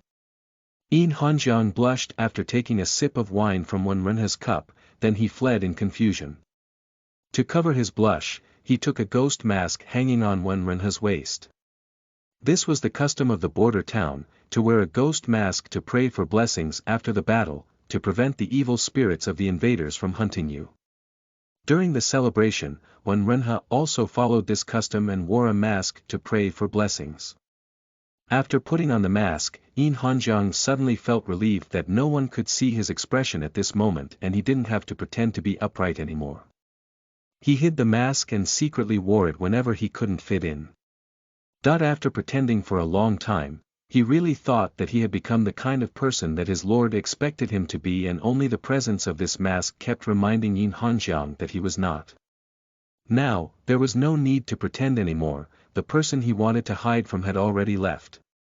Yin Hanjiang let go of the mask and the mask full of cracks fell into the sea of blood, turning into nothingness. He no longer paid attention to the illusion of his lord around him as he summoned the burning sky drum, laid down a defensive formation, and sat down on the drum to adjust his breath. The people of Shenyuan's sect had always thought that the burning sky drum was a top-level immortal weapon, but it was not, it was a divine weapon. Yin Hanjiang originally did not know this either. Even after cultivating on the burning sky drum for 3 months he didn't discover this matter. It was not until the war between the demonic and righteous path when he tried to arouse Wenrenha's battle spirit by forcefully drumming the burning sky drum that the chi in his body was connected with the burning sky drum. During the 30 years of the sect was closed to outsiders, Xu Yanyan was rewarded with a year of cultivation on the burning sky drum. At the end of that 1-year period, Wenrenha still had no come out of seclusion, and it was Yin Hanjiang that went to the forbidden place to awake the right protector from seclusion and drove her away. After Xu Yanyan left, Yin Hanjiang jumped into the valley and stood on the burning sky drum, the sound of the battle drums echoing in his ears. He wanted to improve his strength quickly, and cultivated on the drum hoping to hone a more severe sword intent and become the strength of his lord. Unexpectedly, this time he was unable to improve his strength. Yin Hanjiang didn't understand why, when he used the sword cultivation before he was still able to cultivate but now he couldn't switch to Alcade sword. He stared at the Alcade sword and a voice in his heart seemed to be telling him that this weapon was not right. Yin Hanjiang knew in his heart that he was not fit to use a sword, killing with a sword was too slow. The triangular bayonet was different. After piercing into the body, the wound would not heal easily and the blood would not stop flowing. It was a weapon he liked. After he took out the ghost mask and put it on his face, covering his expression, his mind inexplicably opened up and became perfectly integrated with the burning sky drum. This time, his cultivation speed increased by leaps and bounds, and after 10 years of seclusion, the Alcade sword transformed into the Alcade triangular bayonet, which truly became a suitable weapon for him. Yin Hanjiang also advanced to the peak of the Mahayana realm. But the moment he left the burning sky drum and removed his mask, his realm inexplicably fell back to the void and his original magic weapon also turned back into a sword. When Renha once said that a state of mind might not be in line with one's own realm, just like a 3-year-old child who has a dragon-slaying sword, armed with strong weapons but cannot exert its true strength. Yin Hanjiang knew it clearly. He took off the mask and desperately suppressed himself. His state of mind was completely inadequate to display the power of the Mahayana realm. If he wanted to become stronger, he had to give up his concerns. He didn't dare. He couldn't imagine the look on his lord's face if he saw a triangular bayonet instead of a sword, so Yin Hanjiang decided to leave it as it was for now, as he believed it would be fine. It wasn't until the altar master Yuan injured him while trying to take away the burning sky drum that Yin Hanjiang had no choice but to put on his mask and use his true power. This mask was not a special treasure, but just a layer of protection for Yin Hanjiang to resume his true nature. But now it was useless. First he would do what needed to be done and then he would come back to Underworld Blood Sea to accompany his lord. After 10 months of seclusion, Yin Hanjiang opened his eyes on top of the burning sky drum. Only a god could absorb chaos chi, but with the help of the divine weapon, he fully recovered and even had another breakthrough. Yin Hanjiang did not know how strong he was now. He vaguely felt as if he had broken through the tribulation period. The heavenly tribulation he encountered a year ago when he was chasing He Wenchao and trying to kill him, were not only because he defied the rules of heavenly Tao but also because he advanced realms. He seemed to become immortal, which was not quite right. But it didn't matter and was not important as long as his strength was enough. Yin Hanjiang put away the burning sky drum and won Renha robes and looked sharply at the Underworld Blood Sea, and then returned to the Xianyuan sect as a transportable light. The Xianyuan sect was a bit chaotic this year. First, Patriarch Yin and the Right Protector joined forces to kill the Altar Master Yuan, and then their Venerable was besieged by the Righteous Path in the Underworld Blood Sea. Patriarch Yin, who originally kept a low profile and was like a shadow, broke out, forcing the sect master of Shangqing sect and his direct disciple to hide inside the sect for more than a year after the battle, making the entire cultivation world shocked. Patriarch Yin disappeared after becoming famous in the battle, leaving the Xianyuan sect leaderless while the subordinates of Altar Master Yuan fought desperately for the position of the new Altar Master. The other 3 Altar Masters saw that Yin Hanjiang had not returned for a year, and were also eager to become the new Patriarch. Within a month, the 3 Altar Masters had fought Qiu Zongxue several times and were currently recovering from their wounds and rebuilding their strength for the next battle. The Right Protector Xu Yanyan, who was the first to provoke the 4 Altar Masters, was sitting firmly in place and not participating in any of the battles of these people. Every day, she would lazily slumber on her new bed or occasionally tease Beili Qingmiao and Zhong Liqian.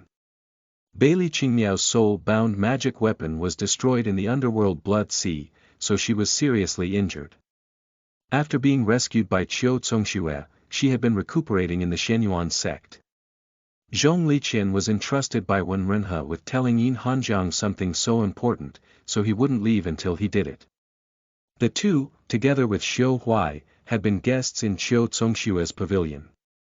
Qiu Zongxue was very powerful and had few followers, so they lived very calmly. The Left Protector's pavilion is really cooler than a haunted house. Xu Yanyan came to visit the injured Beili Qingmiao again, and when she saw Zhong Liqian asking Xiu Huai to study, she asked, "Where is Protector Qiu?" Making an appointment with the 3 Altar Masters to fight in the main altar today. Zhong Liqian gestured for Xiao Huai to stop and got up to greet her. Long time no see, Protector Shu. It wasn't a long time, it was just 3 days. Xu Yanyan yawned lazily. She really likes fighting, all of her flesh turned into a skeleton again, but she is still fighting. Zhong Liqian poured a cup of tea for Xu Yanyan and said gently. Protector Qiu has a straightforward character, but she is a magnanimous woman. But this is only a slight oversight in the details, thank you for Protector Shu care this year. It's just a simple matter. Xu Yanyan waved her hand without taking it seriously. Protector Shu came here today, is there something wrong? Zhong Liqian asked. I can't hide it from you, Xu Yanyan looked at Zhong Liqian's face and said. Master Zhong is a wise man, what do you think I am going to do? Zhong Liqian picked up a cup of tea for himself and said without urgency. The people of Xianyuan sect are in turmoil, Protector Shu has the intention to join and is hoping to get Liqian on your side. Talking to smart people saves time, Xu Yanyan looked at Zhong Liqian. I wonder what Master Zhong thinks. I know you have a better relationship with Qiu Zongxue, but she's brainless and could break up the Xianyuan sect in less than 3 days after becoming the sect leader. Zhong Liqian said. My opinion well. Liqian will advise Protector Shu to wait patiently for a period of time before discussing.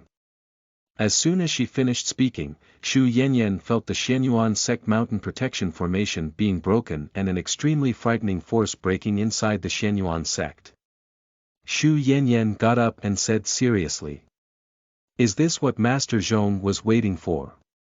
Exactly. Zhong Liqian put down his cup of tea and said to Xiao Huai. Go and prepare wound medicine and set up the spirit gathering formation. Your master will become seriously injured today. Xiao Huai. The author has something to say. Xiao Huai. You're all big bosses, as male lead number 4 I almost have no sense of existence. Edited by Ninja, proofread by Neo. Chapter 52. Reorganization of the sect. You are listening at novelfull.audio. On the top of Xianyuan sect's general altar, the 4-way fight was quite exciting. Altar Master Miao tried to win over Altar Master Shirtan to team up against Altar Master Wan. But the Altar Master backed off and the two did not help each other. Altar Master Wan wanted to join forces with Qiu Zongxue, but Qiu Zongxue wanted to fight all 3 of them, so it eventually evolved into 3 Altar Masters fighting against Qiu Zongxue. While Altar Master Miao and Wan would occasionally assassinate each other, Altar Master Shirtan dodged altogether. Suddenly a cold light flashed by, the force of the triangular bayonet through space caused the 4 people to stop and retreat at the same time to hide. Only to see 3 sharp sword lights slashing the place they were dueling just a moment before. Altar Master Wan did not have time to pick up his turtle shell that was pierced by the sword light and split into pieces. Altar Master Shirtan patted his chest with fear, fortunately he dodged quickly. This sword light was terrible and even the lightest touch could cut through the flesh and bone. The person who made this move didn't hold back at all, as if it didn't matter who was cut in half by this sword. Who was so vicious? Altar Master Shirtan looked up with such a question in mind, only to see Vice Patriarch Yin wearing a blood-red robe, with a silver belt tied around his waist, outlining his figure. Yin Hanjiang, you're going to die. Altar Master Wan looked at his tortoise shell armor that he hadn't had time to retrieve in distress and roared. You want to be a Devil Venerable too, don't you? Come on. Whoever has a stronger fist will be the new devil. Before his words fell, Yin Hanjiang waved his hand, and an invisible airflow turned into a transparent drumstick and struck Altar Master Ruan's chest armor heavily. Altar Master Ruan's body armor was made of the legendary tortoise shell. Many sects' mountain protection formations may not be as strong as his tortoise shell armor. But who knew that when Yin Hanjiang attacked, Altar Master armor would shatter and he would fly out on the spot. If it wasn't for the mountain protection formation, Altar Master Wan would have flown to who knows where. As he climbed up from the rocks, he heard Yin Hanjiang's calm voice resounding throughout the Xianyuan sect's main altar. After Wen Renhe, no one can claim the address of Venerable. What do you mean? Qiu Zongxue said angrily. Wen Renhe is dead, you want to be the demonic sect leader, no problem. Whoever is the strongest will be the one, but if you don't want to be the one, can you stop getting in the way of others? Xu Yanyan, who had come immediately after noticing that the mountain protection formation had been broken. She said to Zhong Liqian. I thought we still would have time to save her, but let's forget it, it would be good for her to be beaten. Afterwards, she wanted to hold Zhong Liqian's hand, but he withdrew it too quickly and her hand met empty air. Looking back, Zhong Liqian, who just stood next to her a moment ago, was now 100 meters away with Xiu Huai. Xu Yanyan. This good-looking and intelligent man was really not revealing weakness. She had retreated fast enough, but she was still hit by a flying Qiu Zongxue that smashed into her. Once soft Qiu Zongxue body once again became that of a skeleton. Xu Yanyan sacrificed the other side of the flower to avoid being knocked off by Qiu Zongxue like Master Wan was. She was barely able to stand up when, with a slap, Qiu Zongxue was thrown to her feet. Looking down, she saw that Qiu Zongxue was still half alive, and the only flesh left on her face had been cut off. Protector Xu said to Qiu Zongxue. You will never learn which pot can't be opened or lifted, if you weren't knocked out. With that, she kicked Qiu Zongxue's face with her slender foot, her eyes curving with a smile as she let her flowers bloom around Altar Master Miao and Shirtan, making her threat quite obvious. After the two altar masters were restrained by her magic weapon, Xu Yanyan glanced at Yin Hanjiang, knelt down respectfully and said. Subordinates welcome Patriarch Yin. Seeing that the Master Wan and the Protector Qiu were already in such bad shape, Xu Yanyan, a wallflower, had no intention of joining forces with them. Even though they were slightly resentful, they had to admit that Yin Hanjiang was not the same as before. The other two also did not resist and resigned themselves to kneel down with Xu Yanyan and behave themselves perfectly. Yin Hanjiang landed down, then he glanced at Xu Yanyan, and immediately closed his eyes. He had not been in contact with anyone this year, and he had opened and closed his eyes to the illusion of Wen Renhe. At this time, everyone looked like Wen Renhe, and Xu Yanyan also had the face of his lord, which was really disrespectful. Ai, Zhong Liqian made a light sigh and then said to Xiu Huai. Take your master back for treatment, lay her down with your master. Xiu Huai picked up Qiu Zongxue, now there were only bones left in Qiu Zongxue, so he didn't know when she would recover. Xu Yanyan also let his subordinate Helian Chu take Altar Master Wan and ordered people to organize the general altar. After several months of fighting by Qiu Zongxue and others, the whole altar was in a mess. Xu Yanyan also did not bother to repair it because it would be broken after a few days, so she let it be. At this moment, Yin Hanjiang had overpowered the bears and the main altar needed to be cleaned, only Xu Yan dared to go and sort it out. Yin Hanjiang saw that the main altar door had been smashed into pieces and the main hall where Wen Renhe rooms were covered with dust. There was also a beam smashed on Wen Renhe bed. With a flick of his palm, Altar Master Miao flew out backwards, ending the same way as Altar Master Wan and Protector Qiu. The only one who rarely made a move was Shirtan Xian, who now shrank up his body and followed Yin Hanjiang with caution. Yin Hanjiang raised his voice and let it reach every corner of the altar. The rules of the general altar of Xianyuan sect that allows fighting remain unchanged, but if anyone dares to destroy the general altar building again or smash stones and beams, he will have his bones smashed and several of his meridians will be cut off. As he said that, he slightly beckoned his hand, returning Alcade triangular bayonet to his hand. The sharp blades of triangular bayonet were chilling to the heart. This was the magic weapon that removed all the flesh from Protector Qiu's body in an instant, as skillful as a butcher's knife. Qiu Zongxue's bloody example was right in front of their eyes, so no one dared to refute. The original altar Master Yuan subordinates no longer fought with each other and the altar was cleaned up in less than an hour. Then, Patriarch Yin, should the chairs in the main hall be replaced? The former subordinate of Altar Master Yuan asked cautiously. No need. Yin Hanjiang said. What about the furnishings in Devil Venerable Wenrenha room? Patriarch Yin will move into Devil Venerable's room, right? He asked again. Of course not. Yin Hanjiang wanted to refuse, but he stopped midway. He pursed his lips and said. Just maintain it in the same state, you don't need to care where I will live.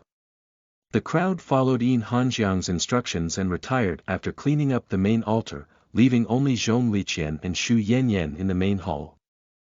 After the battle with Altar Master Yuan, Xu Yanyan was a bit afraid of Yin Hanjiang, so she took a half step back and left everything to Zhong Liqian. Yin Hanjiang ignored the two of them and looked at the chair where Wenrenha usually sat and was reluctant to sit on it.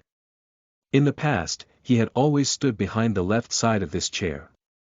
Zhong Liqian noticed that he had been beside the chair and spoke out to alert Yin Hanjiang. Patriarch Yin, Liqian has been a guest at the Shenyuan sect these days and was entrusted by Lord Wenrenha with conveying a message to you. Hearing the name Wenrenha, Yin Hanjiang's body stiffened as he stood in front of his chair and asked in a cold voice. What words? Lord Wenrenha said. This venerable has a 30% chance of survival in the underworld blood sea and breaking through. He also doesn't need Yin Hanjiang to accompany him for a while. If this venerable will not return after a year, Yin Hanjiang can decide by himself whether he wants to accompany this venerable or not. That's all, not a word out of place. Zhong Liqian said. Zhong Liqian could not see Yin Hanjiang's expression, but he could sense the other party's mood. He also felt it was ridiculous as he stayed in the Shenyuan sect these days, since a year had passed and these sentences had long since become empty words. Even so, he waited until Yin Hanjiang returned to convey these words to him. If he doesn't return for a year. Yin Hanjiang pressed his heart, only to feel that it had turned rotten, making the pain unbearable. His hand was placed on the armrest of the seat. Not letting go for a long time, Yin Hanjiang slowly sat on the chair that symbolized the supreme power of the Shenyuan sect. For the time being, I will not create a tomb. Yin Hanjiang said through clenched teeth. I want to kill He Wenchao as well as other people who besieged the Devil Venerable that day and use their soul to pay homage to the Venerable. When Zhong Liqian heard his hostile words, he couldn't help but persuade him. Patriarch Yin, Lord Wenrenha might have entered the underworld blood sea by himself, but he made the righteous path believe that he was the blood demon in order to reveal blood demon ancestor in He Wenchao's body in front of the righteous and devil's paths. Lord Wenrenha had said that once the blood cultivator begins to absorb the blood soul, he will never be able to stop. The blood demon ancestor absorbed 17 experts, so it will take him 5 years to completely digest their power. After 5 years he will definitely strike again, only then Liqian will act.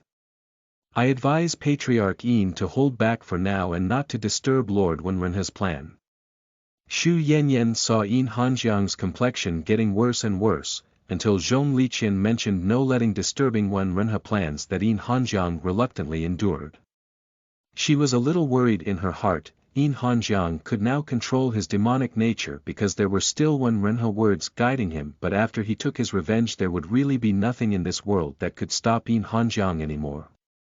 I know. Yin Hanjiang took a deep breath, forcing himself to calm down and said.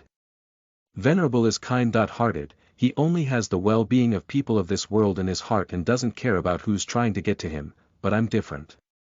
Kind-hearted, Xu Yanyan was slightly stunned. Who was Yin Hanjiang talking about? Was it about Wenrenha? Did he have some misunderstanding about Wenrenha? Suspiciously, Xu Yanyan saw Yin Hanjiang tightly squeezing the armrest and say. 5 years, I can afford to wait, but not in vain.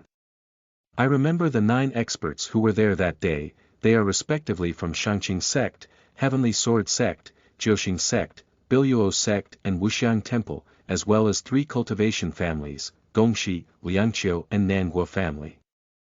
Nanguo's family elder has already been killed by me, but there are still 8 people left. I want to give these 8 people to the blood demon ancestor as a gift. Xu Yanyan vaguely guessed what Yin Hanjiang was going to do, so she swallowed her saliva and said. Patriarch, with the current strength of the Shenyuan sect, it should be impossible to fight against so many sects and cultivation families joining forces. Also, the Shangqing sect is closed, and even you didn't succeed in destroying the other side's mountain protection formation last time. Massive demon war was one thing, but it was another thing to destroy a sect with deep backgrounds. Almost every sect and cultivation family has immortal weapons in their possession, so if they really wanted to hide, it would be difficult to catch their elders or disciples from a sect. Yin Hanjiang, expressionless, said. The big sects have many branches and leaves, so there are always disciples of the sects traveling outside.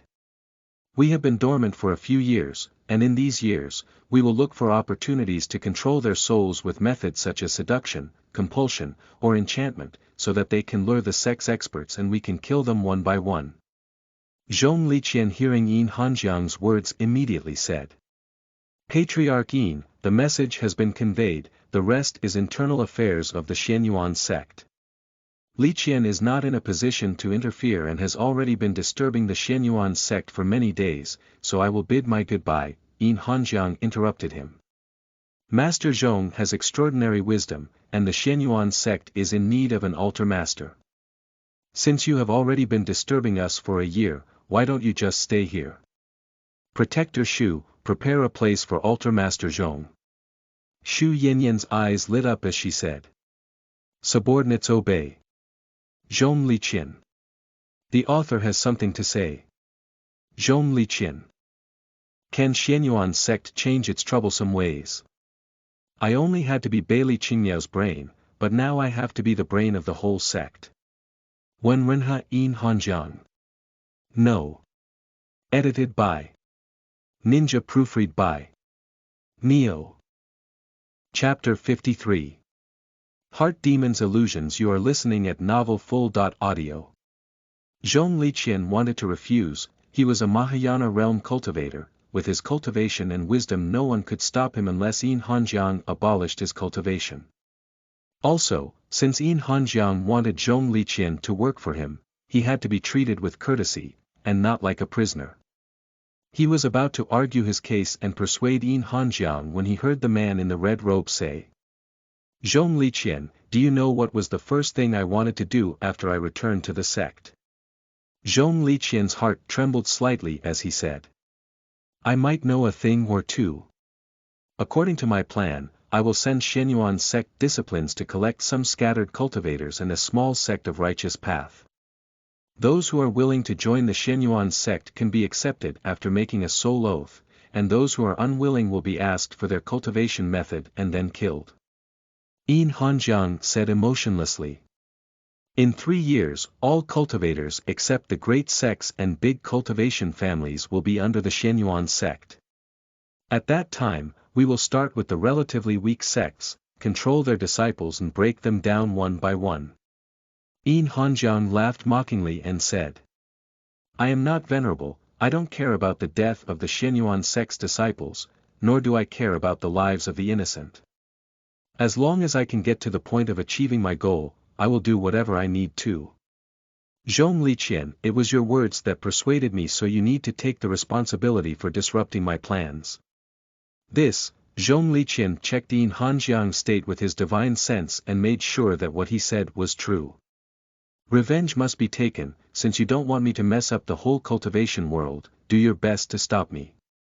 I will not imprison you, Zhong Liqian. Whether you will be the altar master or not, you can decide for yourself. Yin Hanjiang said and got up, turning around and leaving the main hall, leaving the final choice to Zhong Liqian. Zhong Liqian smiled bitterly for a moment. He knew that Yin Hanjiang was telling him that once he left, he would follow his original plan.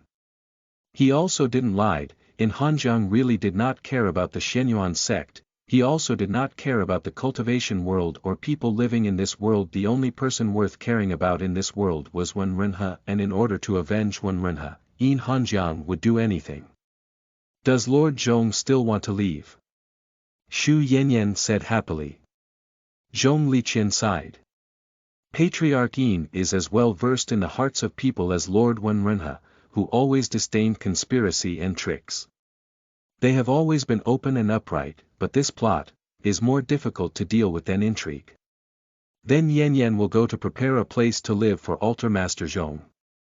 It would not be good to live in Qiu Tsongxue Pavilion all the time, right? Shu Yan said.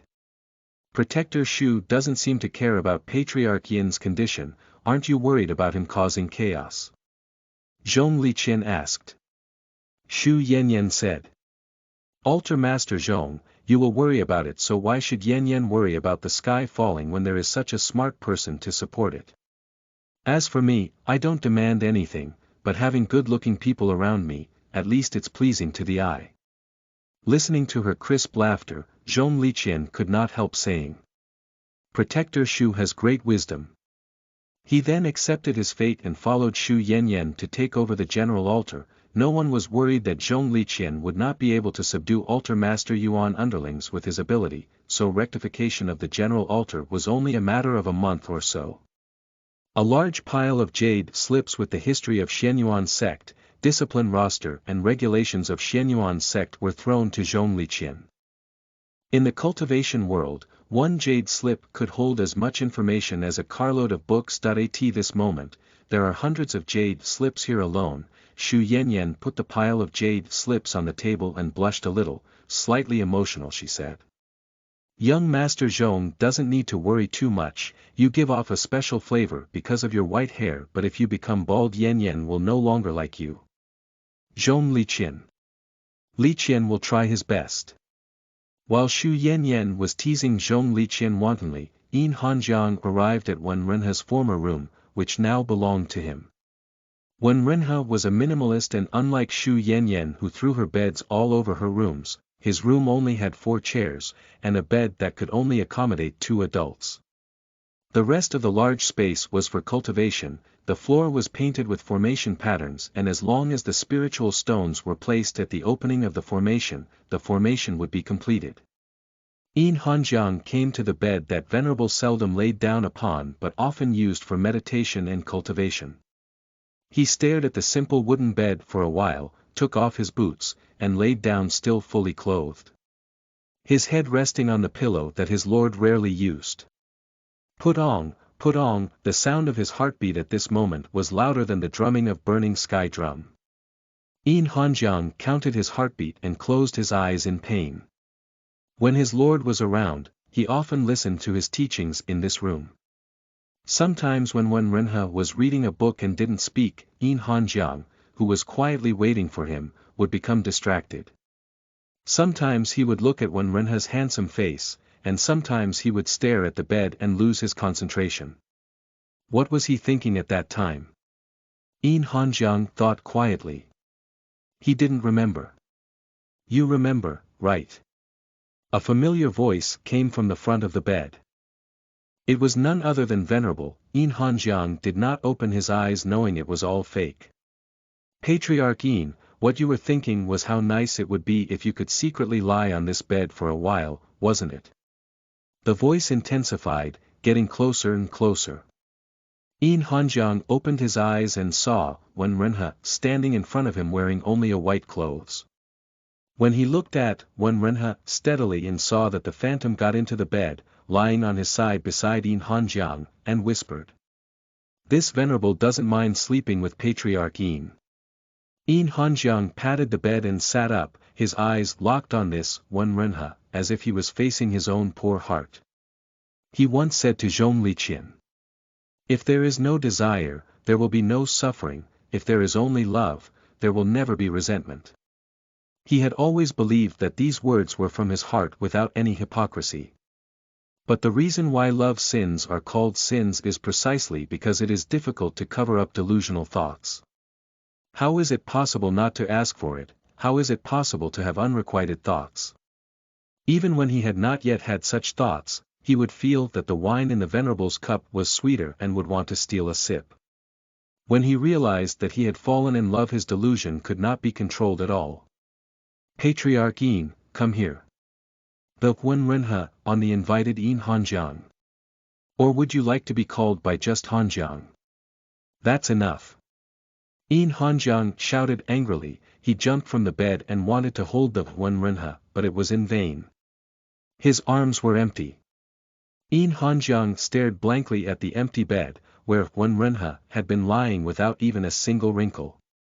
He froze for a long time before slowly making his way to the place where the illusion was lying, as if he could feel a trace of warmth in this way. But when he moved to the other side of the bed, it was still empty. There seemed to be a giant beast in his heart that could not be satisfied, devouring all of Yin Hanjiang's emotions. He didn't dare to go back to bed and sat down in front of the table in disarray when another, Wenrenha, appeared on the seat beside him. Wenrenha took a cup and poured himself a cup of wine. After drinking half of the cup, he looked at Yin Hanjiang. "Hanjiang, why are you staring at me like this? Do you want a drink?" "For you." Wenrenha deliberately turned his wine glass in a different direction, directing the place where he drank from at Yin Hanjiang. Yin Hanjiang bowed his head obediently to drink from Wenrenha's cup, but it was also empty. This time he did not lose his mind. He knew it was false, but let himself go, telling himself that it was just an illusion and didn't need to be taken seriously. He wiped his face and took out The God of Destruction, Volume 2, from his storage bag. In the room of Venerable, he had to find something for himself to do. Yin Hanjiang had heard Wenrenha say that Abusive Love Affair and The God of Destruction were the two books that recorded the destiny of Bailey Qingmiao and He Wenchao respectively, making the two of them the center of the world. Yin Hanjiang saw with his own eyes the different scenes of the immortal spiritual illusion as Bailey Qingmiao woke up and fell asleep and understood that this book was all about destiny. If he wanted to deal with He Wenchao, he must know himself and his enemy. Although the second volume was about the immortal world, he could at last see the weaknesses of He Wenchao's character. Some time ago, Yin Hanjiang was still injured and didn't dare to open the book that contained the story of his lord's death, fearing that reading it would affect his state of mind and make it difficult for him to heal from his injuries. Only when he returned to the Shenyuan sect, and entered his lord's room, which was the only place that gave him some peace of mind, did he dare to read the book. Ignoring as much as possible the news of Wenrenha's death in the previous story, Yin Hanjiang quickly read the book. The book was about He Wenchao and Bailey Qingmiao, who had ascended to the immortal realm. First they kept a low profile but slowly rose to prominence.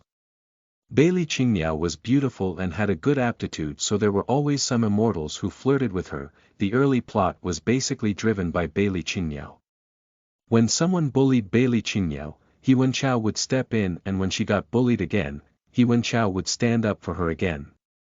He Wenchao's cultivation made several breakthroughs, almost all of them related to saving Bailey Qingmiao. Women were He Wenchao's weakness.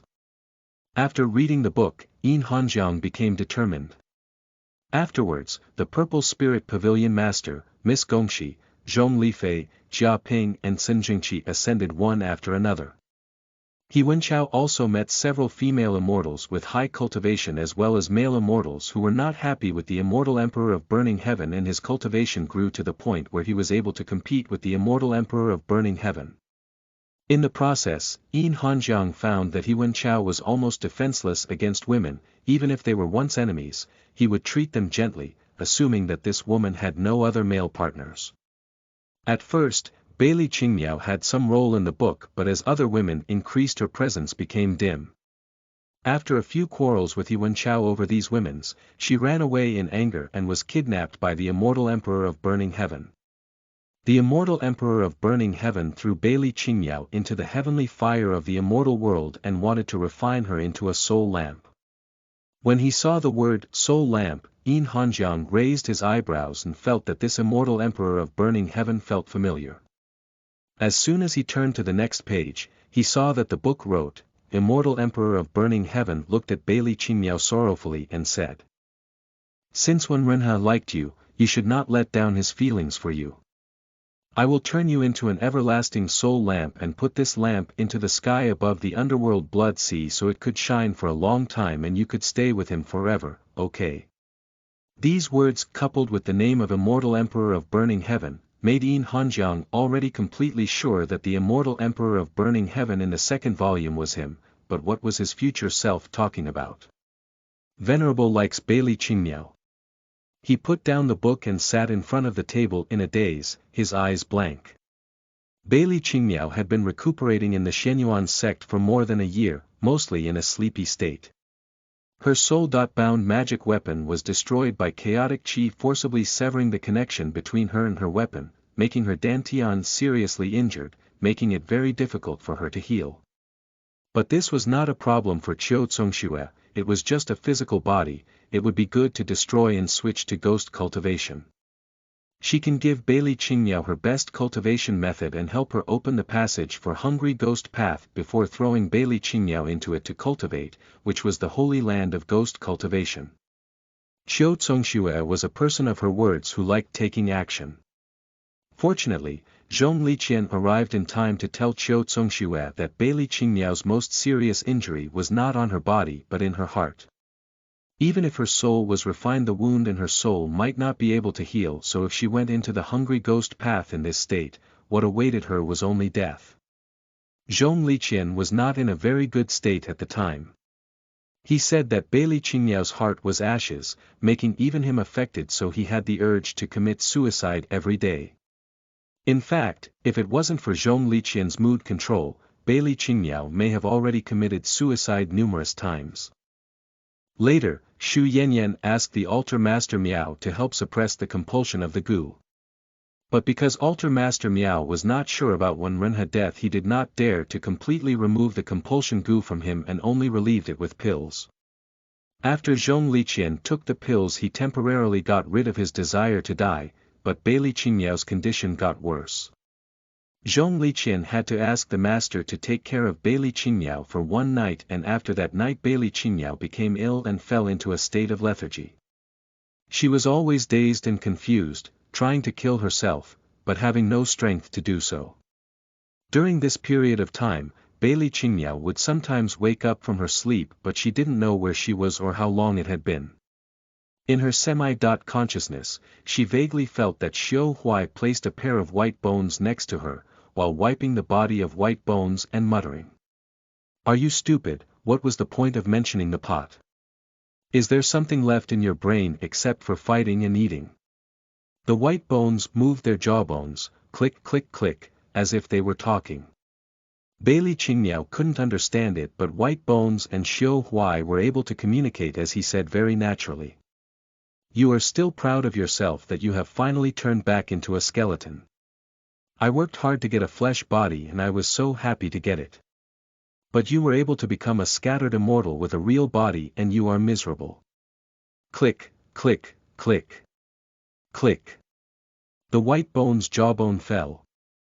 Worry poured from Xiu Huai's voice. "How long will it take for you to get better after becoming like this? Can you occasionally remember that you are no longer a ghost cultivator? You are a scattered immortal. Your body is made up from Jiuyang, if you lose a piece of flesh your cultivation will be reduced at one point. Your strength has already been cut down to the nascent soul by Patriarch Yin, if this continues, you won't be able to keep your position as protector." Xiu Huai sighed while attaching the chin for the white bones, murmuring. "Protector Xu said that you first absorb Jiuyang by soaking your bones in Jiuyang soup, so the essence of it is in your bones. As long as you take care of it with top-quality spirit stones, you can recover. Master Zhong is helping you to set up the spirit formation. I will carry you there later, cultivate well but don't hurt your flesh anymore." He let out a long sigh. Xiu Huai was a golden core cultivator carrying a weight that a golden core cultivator could hardly bear. After taking care of Qiu Zongxue, he went back to feed Bailey Qingmiao a spiritual medicine, skillfully pinching his master's chin and stuffing the medicine inside. Then using his genuine qi he pushed it down Bailey Qingmiao's throat, forcing her to swallow the medicine. After doing all of it he carried the white bones to find Zhong Liqian. Bailey Qingmiao was conscious at this moment, so she guessed that the white bones might be Qiu Zongxue. She wanted to ask Xiu Huai what happened, and why she was so badly injured, but even as her mouth moved slightly she wasn't able to open it. Xiu Huai left and Bailey Qingmiao's body became heavier when she suddenly felt someone sitting beside her and cold metal touched her face twice. She felt a strong killing intent, and her survival instinct forced Bailey Qingmiao to open her eyes. As soon as she opened her eyes, she saw Yin Hanjiang sitting beside her bed, a triangular bayonet dangling in front of her nose. Yin Hanjiang had a strange look in his eyes, and seemed to be hesitating whether or not to stab her. The author has something to say. Xiu Huai. I'm a little tired, hey. Zhong Liqian. Come and read the Jade Slips with me, edited by Ninja, proofread by Neo. Chapter 54. Delirium. You are listening at novelfull.audio. After Yin Hanjiang read the book, he was dumbstruck for a long time. What he was thinking about during that time, he couldn't remember afterwards. In a trance, he remembered that Venerable said that Bailey Qingmiao had karma with him, so he needed her to become a god in order to pay it back. He also remembered Zhong Liqian telling him that the reason why Wen Renhe desperately tried to save Bailey Qingmiao was not because he did not value his own life, but because he had a plan. He sat at the table and tilted his head, a little unclear whether this memory was real or imagined by him. Yin Hanjiang turned his head to Wen Renhe, who was sitting on his left, and asked, "Does Venerable like Bailey Qingmiao?" Wen Renhe said, "Don't you remember what this Venerable said to you?" Yin Hanjiang asked Wen Renhe, who was sitting on his right side. "What does my lord think?" Wen Renhe said, "This Venerable has told you that what is written in this book is destiny, and destiny is hard to change." The two, Wen Renhe, were repeating in Yin Hanjiang's ear what the Venerable had said during his lifetime. Yin Hanjiang was confused, he didn't know who was correct anymore, and he didn't even know if these two people around him were real. He raised his hand to cover his ears, but it was so good to hear his lord's voice that he couldn't stop himself from hearing it. Yin Hanjiang shook his head, vaguely feeling that he was acting somewhat abnormal. He put away the book, sat on the bed cross-legged, and silently recited the clear heart mantra in an attempt to calm his mind and dispel his delusions. But the two, Wen Renhe, sat close to Yin Hanjiang. They were so close to each other as they asked. "Patriarch Yin is chanting the clear heart mantra, don't you want to see this Venerable again?" Yin Hanjiang only felt the stagnation of the meridians in his body, making him unable to even use his genuine qi. He forcibly opened his meridians, but violently spat out a mouthful of blood. The pain in his dantian was also severe. "Fake, it's all fake." Yin Hanjiang took out Wen Renhe's robe and hugged it in his arms, which made him feel better. He clutched the robe firmly and closed his eyes quietly, not knowing whether he was unconscious or asleep. In a trance he seemed to have a dream. It didn't seem like a dream but like something that had really happened. In the dream, Venerable was saved by a woman of the righteous path after a massive demonic war. Venerable liked this woman so much that he even died in the end, saving this woman from falling into underworld Blood Sea. Before falling into the Blood Sea, Venerable threw this woman wrapped in his robes, along with a blood-red stone, into Yin Hanjiang's arm. His last words were, "Protect her for this Venerable." The heart-breaking pain woke Yin Hanjiang up. As he stared at his arms there was only a piece of clothing without a woman. Ha! Strange, how did Venerable get there? Yin Hanjiang shook his head but couldn't remember. Two memories appeared in his memory. One was that his lord was good and gentle toward him, getting snow flame for him and refining his soul-bound magic weapon for him and giving him the magic robe, but in the other he quietly watched his lord treat that woman well, so good that it caused him heartache, so good that he put on his ghost mask countless times in the middle of night to use his sword to carve wood into that woman's likeness. Then he used his fingernails to scratch the carved face off, turning the wood carving piece by piece into wood chips. Which one was real? Yin Hanjiang went through his storage bag and saw many wooden carvings of Wen Renhe which he had carved secretly in private, each of them so ugly that he did not dare to show them to his lord. Wooden carvings. So it's true that Venerable liked that woman and him being good to him was just a delusion of his heart. "Protector Yin, your body is cold, drink the blood of this Venerable to warm up." Wen Renhe stood in front of Yin Hanjiang and held out his hand. asking him to drink his own blood. Yin Hanjiang ignored the Wen Renhe and stretched out 2 fingers and pressed his fingertips deep into his 2 eyes, gouging them out so that he could not see the illusion. The sting awakened him abruptly as he regained some of his senses. Yin Hanjiang put away robes and wooden carvings and pushed the door open to walk out of the room. He met Xiu Huai, who was carrying the white bones to Zhong Liqian. When the white skeleton saw Yin Hanjiang, all the joints clicked together. He was not sure if it was afraid or cursing Yin Hanjiang. Don't move, your bones might break and then Jiu Yang essence might really be lost. Xiu Huai pressed Qiu Congshue's skeleton, not allowing his master to speak. Seeing Yin Hanjiang, Xiu Huai hurriedly pressed the white bones and half kneeled down saying, "Getting Patriarch Yin. Who are you?" Yin Hanjiang had blood in the corners of his eyes as he stared fixedly at Xiu Huai. Xiu Huai hurriedly said, "I am a disciple of Beili Qingmiao, and Zhong Liqian's student who has not yet joined the Shenyuan sect. My name is also written in the Shangqing sect roster. I don't know if I can even be considered a disciple of the Shenyuan sect. If possible I hope to enter the underworld fire altar, he. Shenyuan sect was the best sect for ghost cultivators like Xiu Huai, and Wen Renhe or Yin Hanjiang were all legendary figures for him.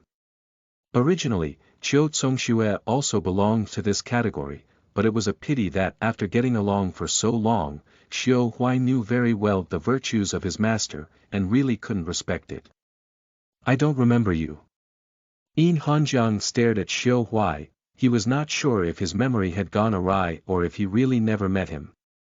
"I had a one-time encounter with Patriarch Yin at the Purple Spirit Pavilion in Taiyin Mountain. I am just nobody, so it's normal for Patriarch Yin not to remember me." Xiu Huai scratched his head and said, "You are Beili Qingmiao's disciple." Yin Hanjiang raised his hand. He remembered that Beili Qingmiao was the woman his lord liked. He couldn't kill her. But he could kill her disciple, right? Xiu Huai, who did not notice the danger, answered honestly. "Yes, my master and I were previously captured by the Shangqing sect, and thanks to Venerable Wen Renhe saving us, Xiu Huai is willing to join the Shenyuan sect and serve Patriarch Yin like a loyal dog." Venerable Lord saved Beili Qingmiao. In Underworld Blood Sea. Yin Hanjiang withdrew the hand that was about to fall on Xiu Huai. Exactly, it was so dangerous. Those people in the righteous path are really not worth anything, and that he Wenchao is #UN% at, mentioning it, Xiu Huai began to swear again. While Zhong Liqian and his master were not around, he could curse these righteous people until their ancestors' tablet began to smoke. Yin Hanjiang had never heard many of these words, but it didn't prevent him from understanding. After listening for a while, he just patted Xiu Huai's shoulder and said, "Scolded very well." "Hey," Xiu Huai laughed in embarrassment. "Master and teacher Zhong don't like to hear me swear. If the patriarch likes it, how about I secretly swear at them to you in private?" "That's fine," Yin Hanjiang said. "Where does Beili Qingmiao live?" "Protector Qiu's room. There is more spiritual energy there." Teacher Zhong said that it would help Master recover. Xiu Huai said with some doubts, "Master's spirit doesn't seem to be quite normal after she came back from the underworld Blood Sea." Teacher Zhong said it's not only because of her broken heart, but there seems to be something else controlling her soul. Yin Hanjiang did not say anything more to Xiu Huai and went straight towards Beili Qingmiao's room. No one in the Shenyuan sect dared to stop him. Yin Hanjiang entered Qiu Congshue's room without any hindrance and saw a beautiful woman lying on the bed, her brow furrowed, as if she was having some kind of nightmare. He sat beside Beili Qingmiao's bed and stared intently at the woman, who was very beautiful. Yin Hanjiang took out the alcade triangular bayonet touching Beili Qingmiao's face. He pointed the tip of the bayonet touching Beili Qingmiao's nose, and thought to himself, should he start with the face? Or should he start with the nose? No, it's not a wooden carving that he could destroy at will. Venerable told him to take care of Beili Qingmiao. There was also a blood-red stone that was thrown over. Where was it? What stone was it? Did Bailey Qingmiao have it? Yin Hanjiang seemed calm, but the thoughts in his head had repeated millions of times. His killing intent was sometimes strong and sometimes weak, but Bailey Qingmiao, who was stimulated by his killing intent, finally opened her eyes slowly. The moment she opened her eyes, she saw the arcade triangular bayonet close to her face. Bailey Qingmiao took a deep breath and said weakly. Yin, Patriarch Yin, what are you doing? When alone, Yin Hanjiang could be reckless and crazy, but in front of outsiders, he needed to be a perfect Shenyuan sect patriarch so that he could put people's hearts at ease. Visiting you. Yin Hanjiang spoke slowly, each sentence required a lot of reflection before he could speak. As he spoke, the arcade triangular bayonet was still hanging over Bailey Qingmiao's face, while she had thought that it would be okay to die like this. But when she saw Yin Hanjiang, all hairs on Bailey Qingmiao's body stood up. She didn't know from where her strength came from, but supporting her body with her arms she moved to the edge of the bed, trying to move herself out of the attack range of the arcade triangular bayonet. When Yin Hanjiang saw her move, he moved his magic weapon again and continued to point it at the tip of Bailey Qingmiao's nose. A deep chill spread to her heart as Bailey Qingmiao asked in a trembling voice. Yin, Patriarch Yin, I want to sit up, can you move the weapon? Oh. Yin Hanjiang looked at the arcade triangular bayonet as if he had only just noticed it, and said with a sudden realization. This is a magic weapon that Venerable refined for me, with the Broken Mountain meteorite iron. Yes, yes, yes.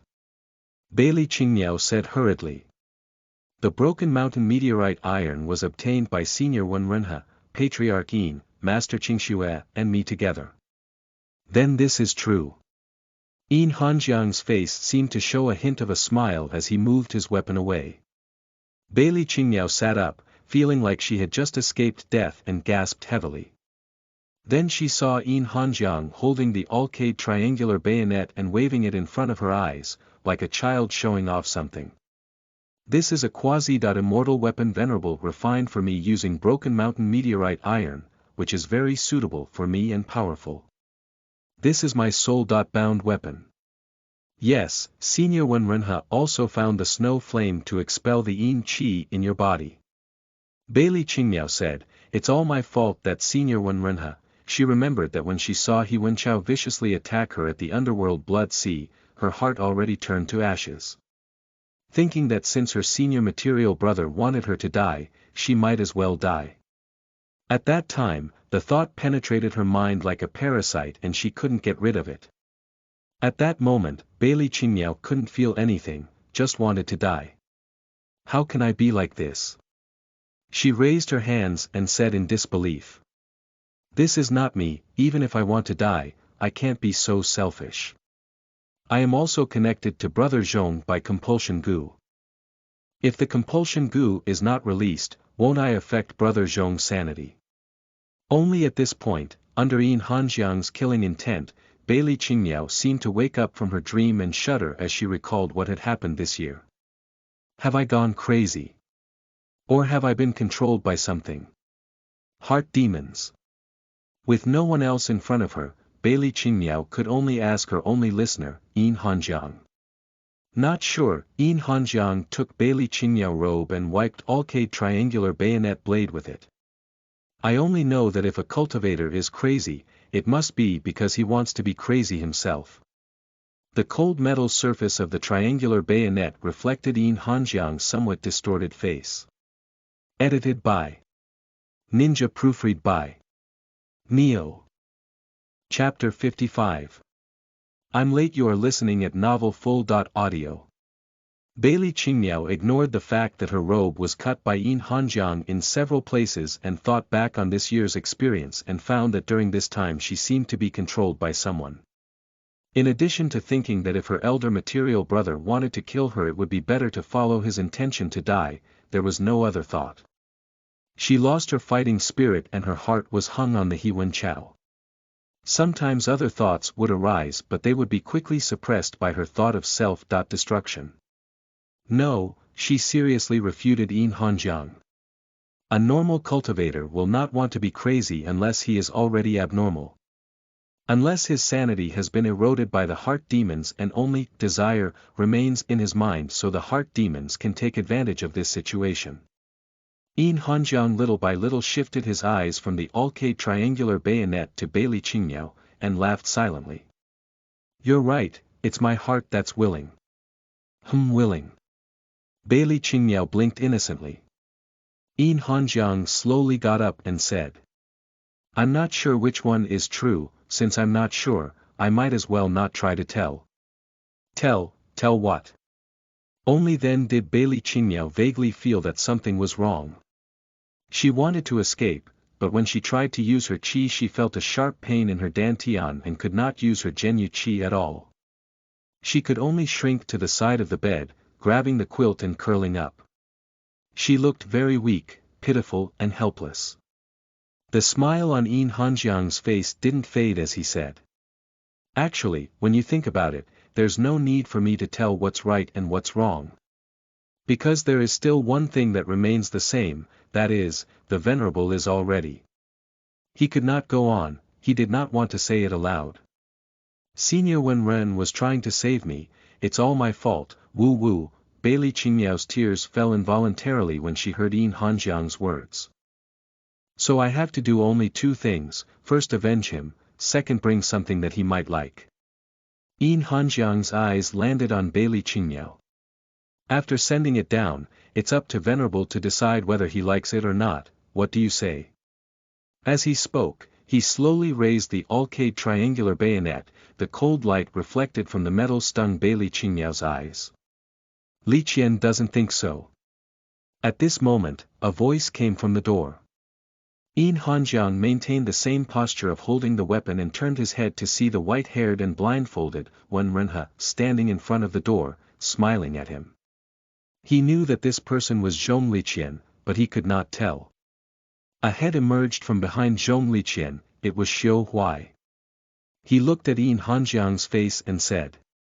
Patriarch Yin, your eyes are injured, so I specially asked Teacher Zhong to treat your eyes. So that's how it is. Yin Hanjiang touched the already dried blood at the corner of his eyes and indifferently said. It's nothing serious, it will heal soon. At least wipe the blood. Zhong Liqian said unhurriedly, taking out a handkerchief as if he did not see that Bailey Qingmiao had awakened. Sitting on the edge of the bed under the instruction of Xie Huai, he gently wiped Yin Hanjiang's blood stain and applied some medicine by the way. When he wanted to bandage, he was rejected by Yin Hanjiang. If I am blindfolded I won't be able to see him. Zhong Liqian didn't ask who him was and changed the subject by saying. Xianyuan sect has a long history, so it will take some time for Liqian to take over the main altar. This child Xie Huai is quite resourceful and quite likes the atmosphere of the Xianyuan sect, so I want him to come to the main altar to help. I hope that Patriarch Yin will approve. Xie Huai is the best. Bailey Qingmiao was just about to speak when Zhong Liqian threw a jade slip into her hand, interrupting her words and said. Bailey Qingmiao is the disciple of Protector Qiu, so she already half belongs to Xianyuan sect. She also shares the same heart as me, so after her injury heals she can help me. What do you think? Patriarch Yin. Not good, Yin Hanjiang said. She is useful for me to keep. Useful. How? Where? Zhong Liqian's eyebrows fluttered. Although he could not see, his heart was clear. Yin Hanjiang's current situation was very bad. He was able to arrive in time to save Bailey Qingmiao thanks to Xie Huai, who carried Xiu Zongxue to find Zhong Liqian, who briefly mentioned his encounter with Yin Hanjiang and talked about his conversation between Yin Hanjiang and himself as well as his eye injury. Zhong Liqian, who listened to it, realized that it was not good. Fortunately, the Xianyuan sect's main altar allowed flying and Yin Hanjiang seemed to be a bit hesitant, so Zhong Liqian arrived in time and avoided the big disaster. At this moment, in order to calm Yin Hanjiang's emotions, Zhong Liqian said. In addition to the main altar affairs, Liqian has one more thing to report to the Patriarch. Patriarch Yin had said that the reason for keeping me in the Xianyuan sect was to stop you from disturbing the cultivation world and getting in the way of Lord Wenrenha plans, right? Right. As he spoke, Yin Hanjiang's eyes never left Bailey Qingmiao. He also did not lower his alcade triangular bayonet. Yin Hanjiang cultivation was high. If he wanted to kill Bailey Qingmiao, no one would be able to stop him. What he said was the opposite of what he did. Obviously, he was still struggling inside. Since he could not force it, Zhong Liqian thought about it and said. Patriarch Yin still remembers that Lord Wenrenha has been trying to figure out the secret in Miss Bailey's body. I don't know much. Yin Hanjiang said. Zhong Liqian ignored his abnormal appearance and continued. Liqian and Miss Bailey had traveled for 30 years, during which I found two suspicious points about her body. First, Miss Bailey seems to have an innate attraction to all kinds of heavenly treasures, and no matter what kind of danger she encounters, she can turn it into a blessing. Second, Liqian and Lord Wenrenha have been trying to free Miss Bailey from her love. When she first left the Shangqing sect, her condition was very good, but it got worse every time she overcame the heavenly tribulation.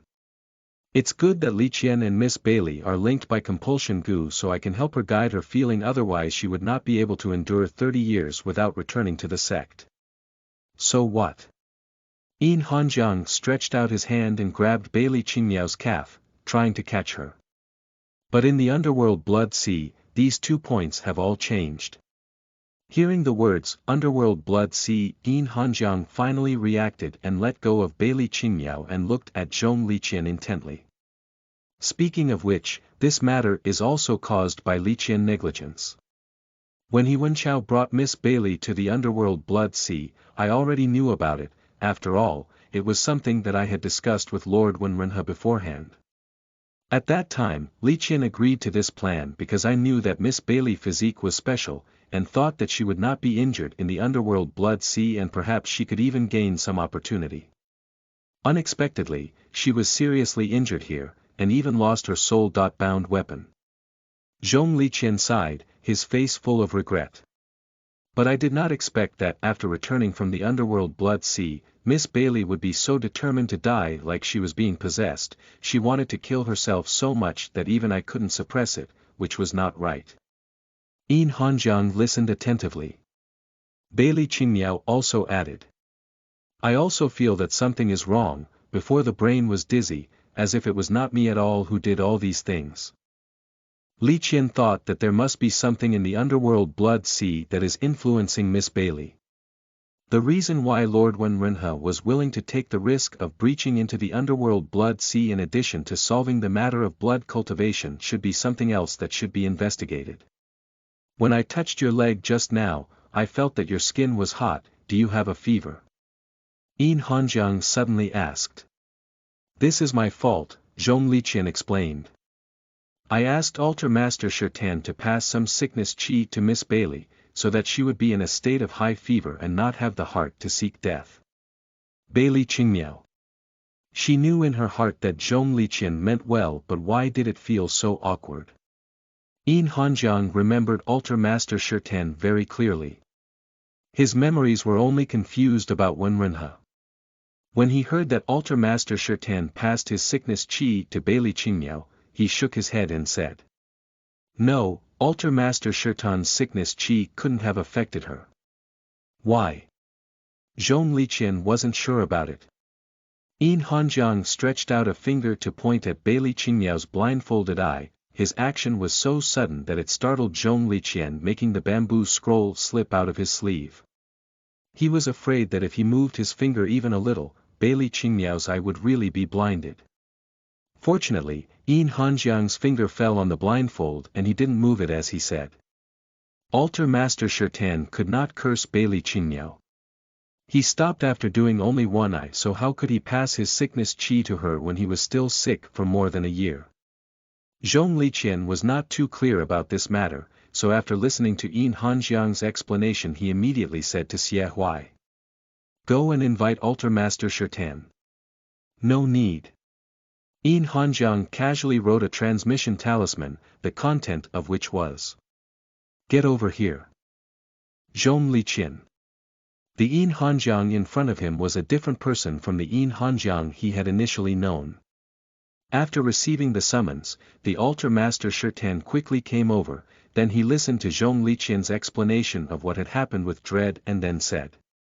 In fact, when Master Zhong explained his request, I had a very hard time and was embarrassed.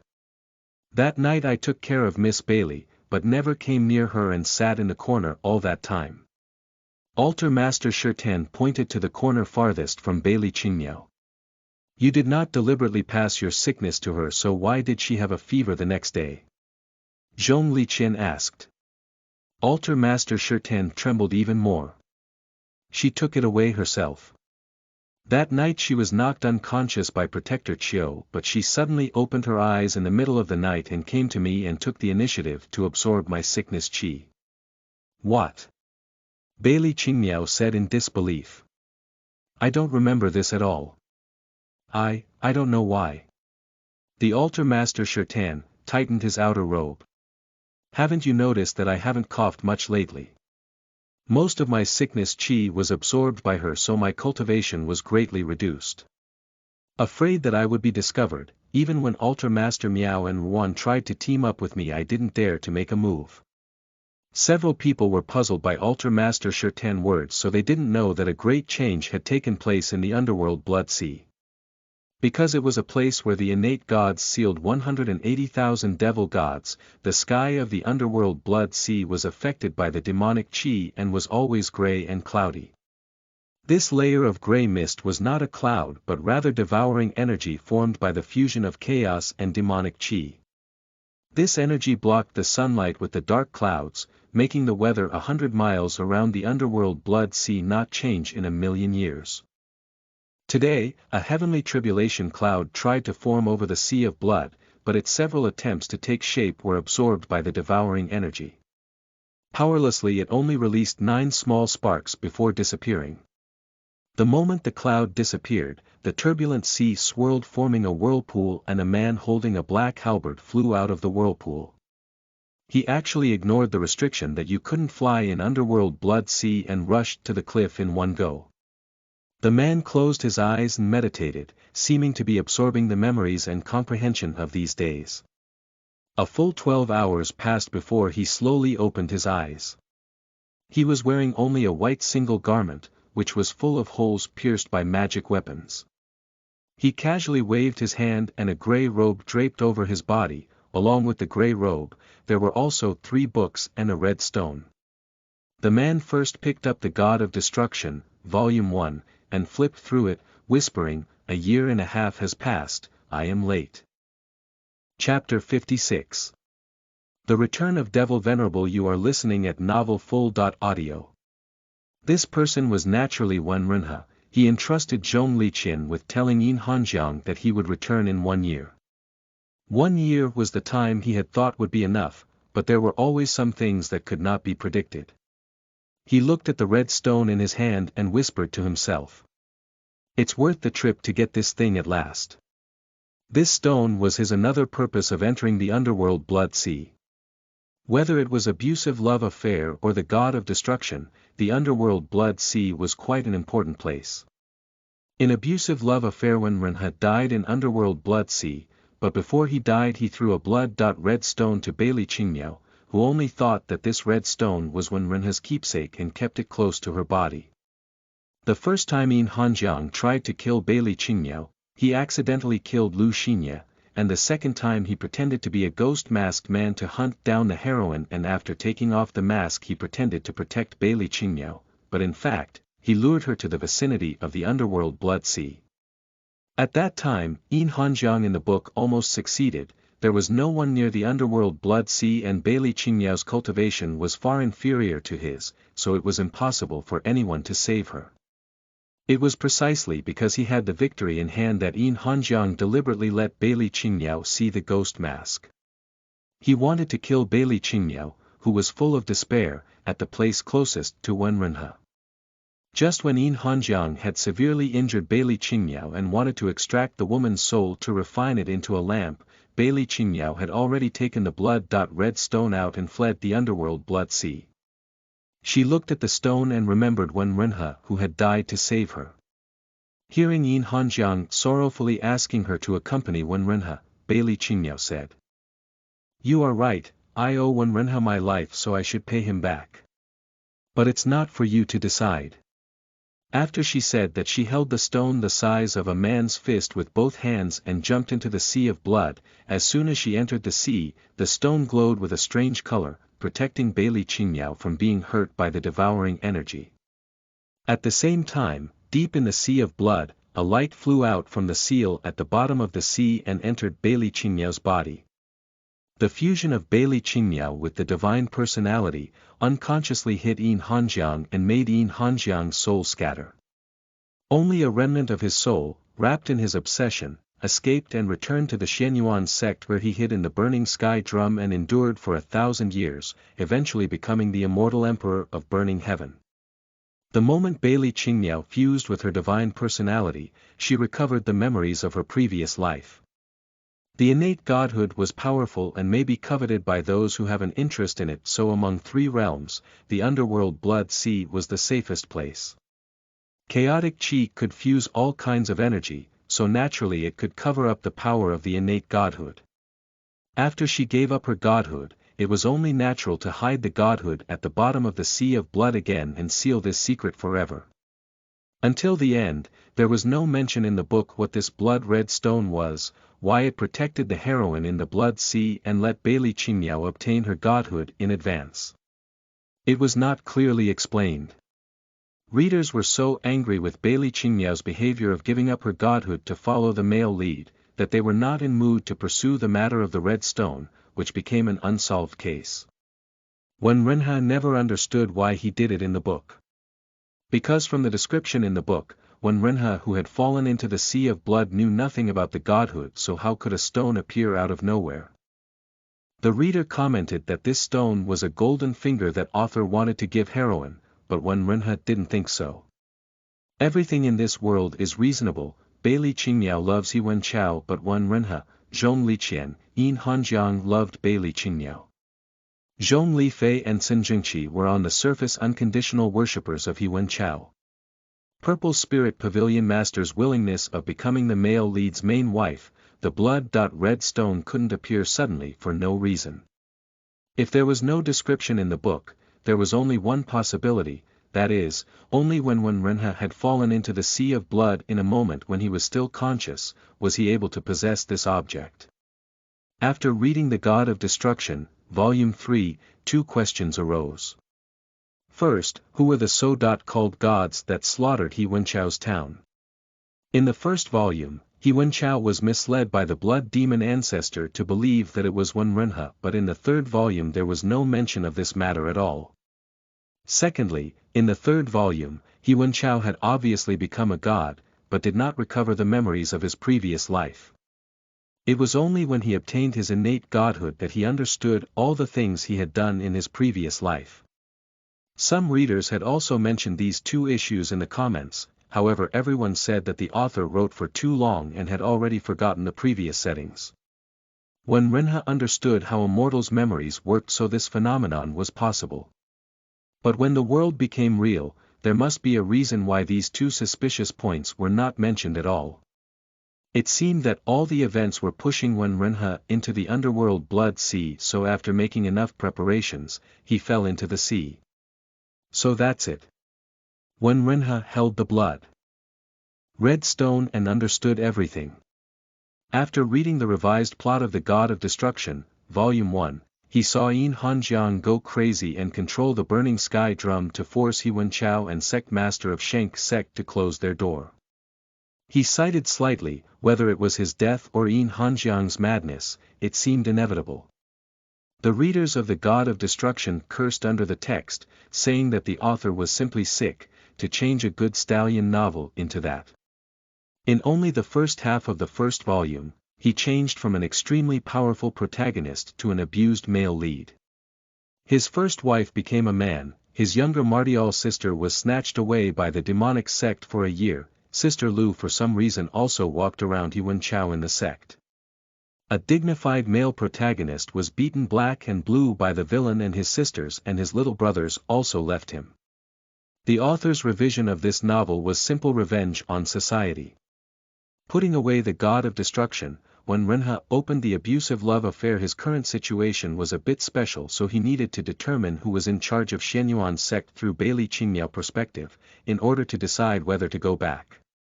The revised version used more than 30,000 words to describe how Bailey Qingmiao was sad because of He Wenchao's actions, how she no longer wanted to live, and how she was crying even in her dreams.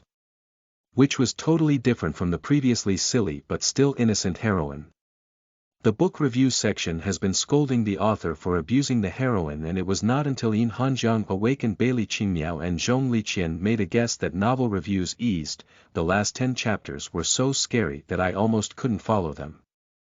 I was about to abandon this novel, but who would expect that author would come up with such a twist, worthy of a modified version of the divine novel. Sure enough, there will be nothing wrong with having smart Liqian. The Xianyuan sect is really wise to take our Liqian as the altar master, they really have vision. Feeling a little heartache for our Liqian, one person within a group of idiots but still can't lead. Male number 5 eerie ghost cultivator Xia Huai has become a minor little nanny, cleaning after master here and taking care of his master there. He is so virtuous. Suddenly I want to eat young grass. Am I getting old?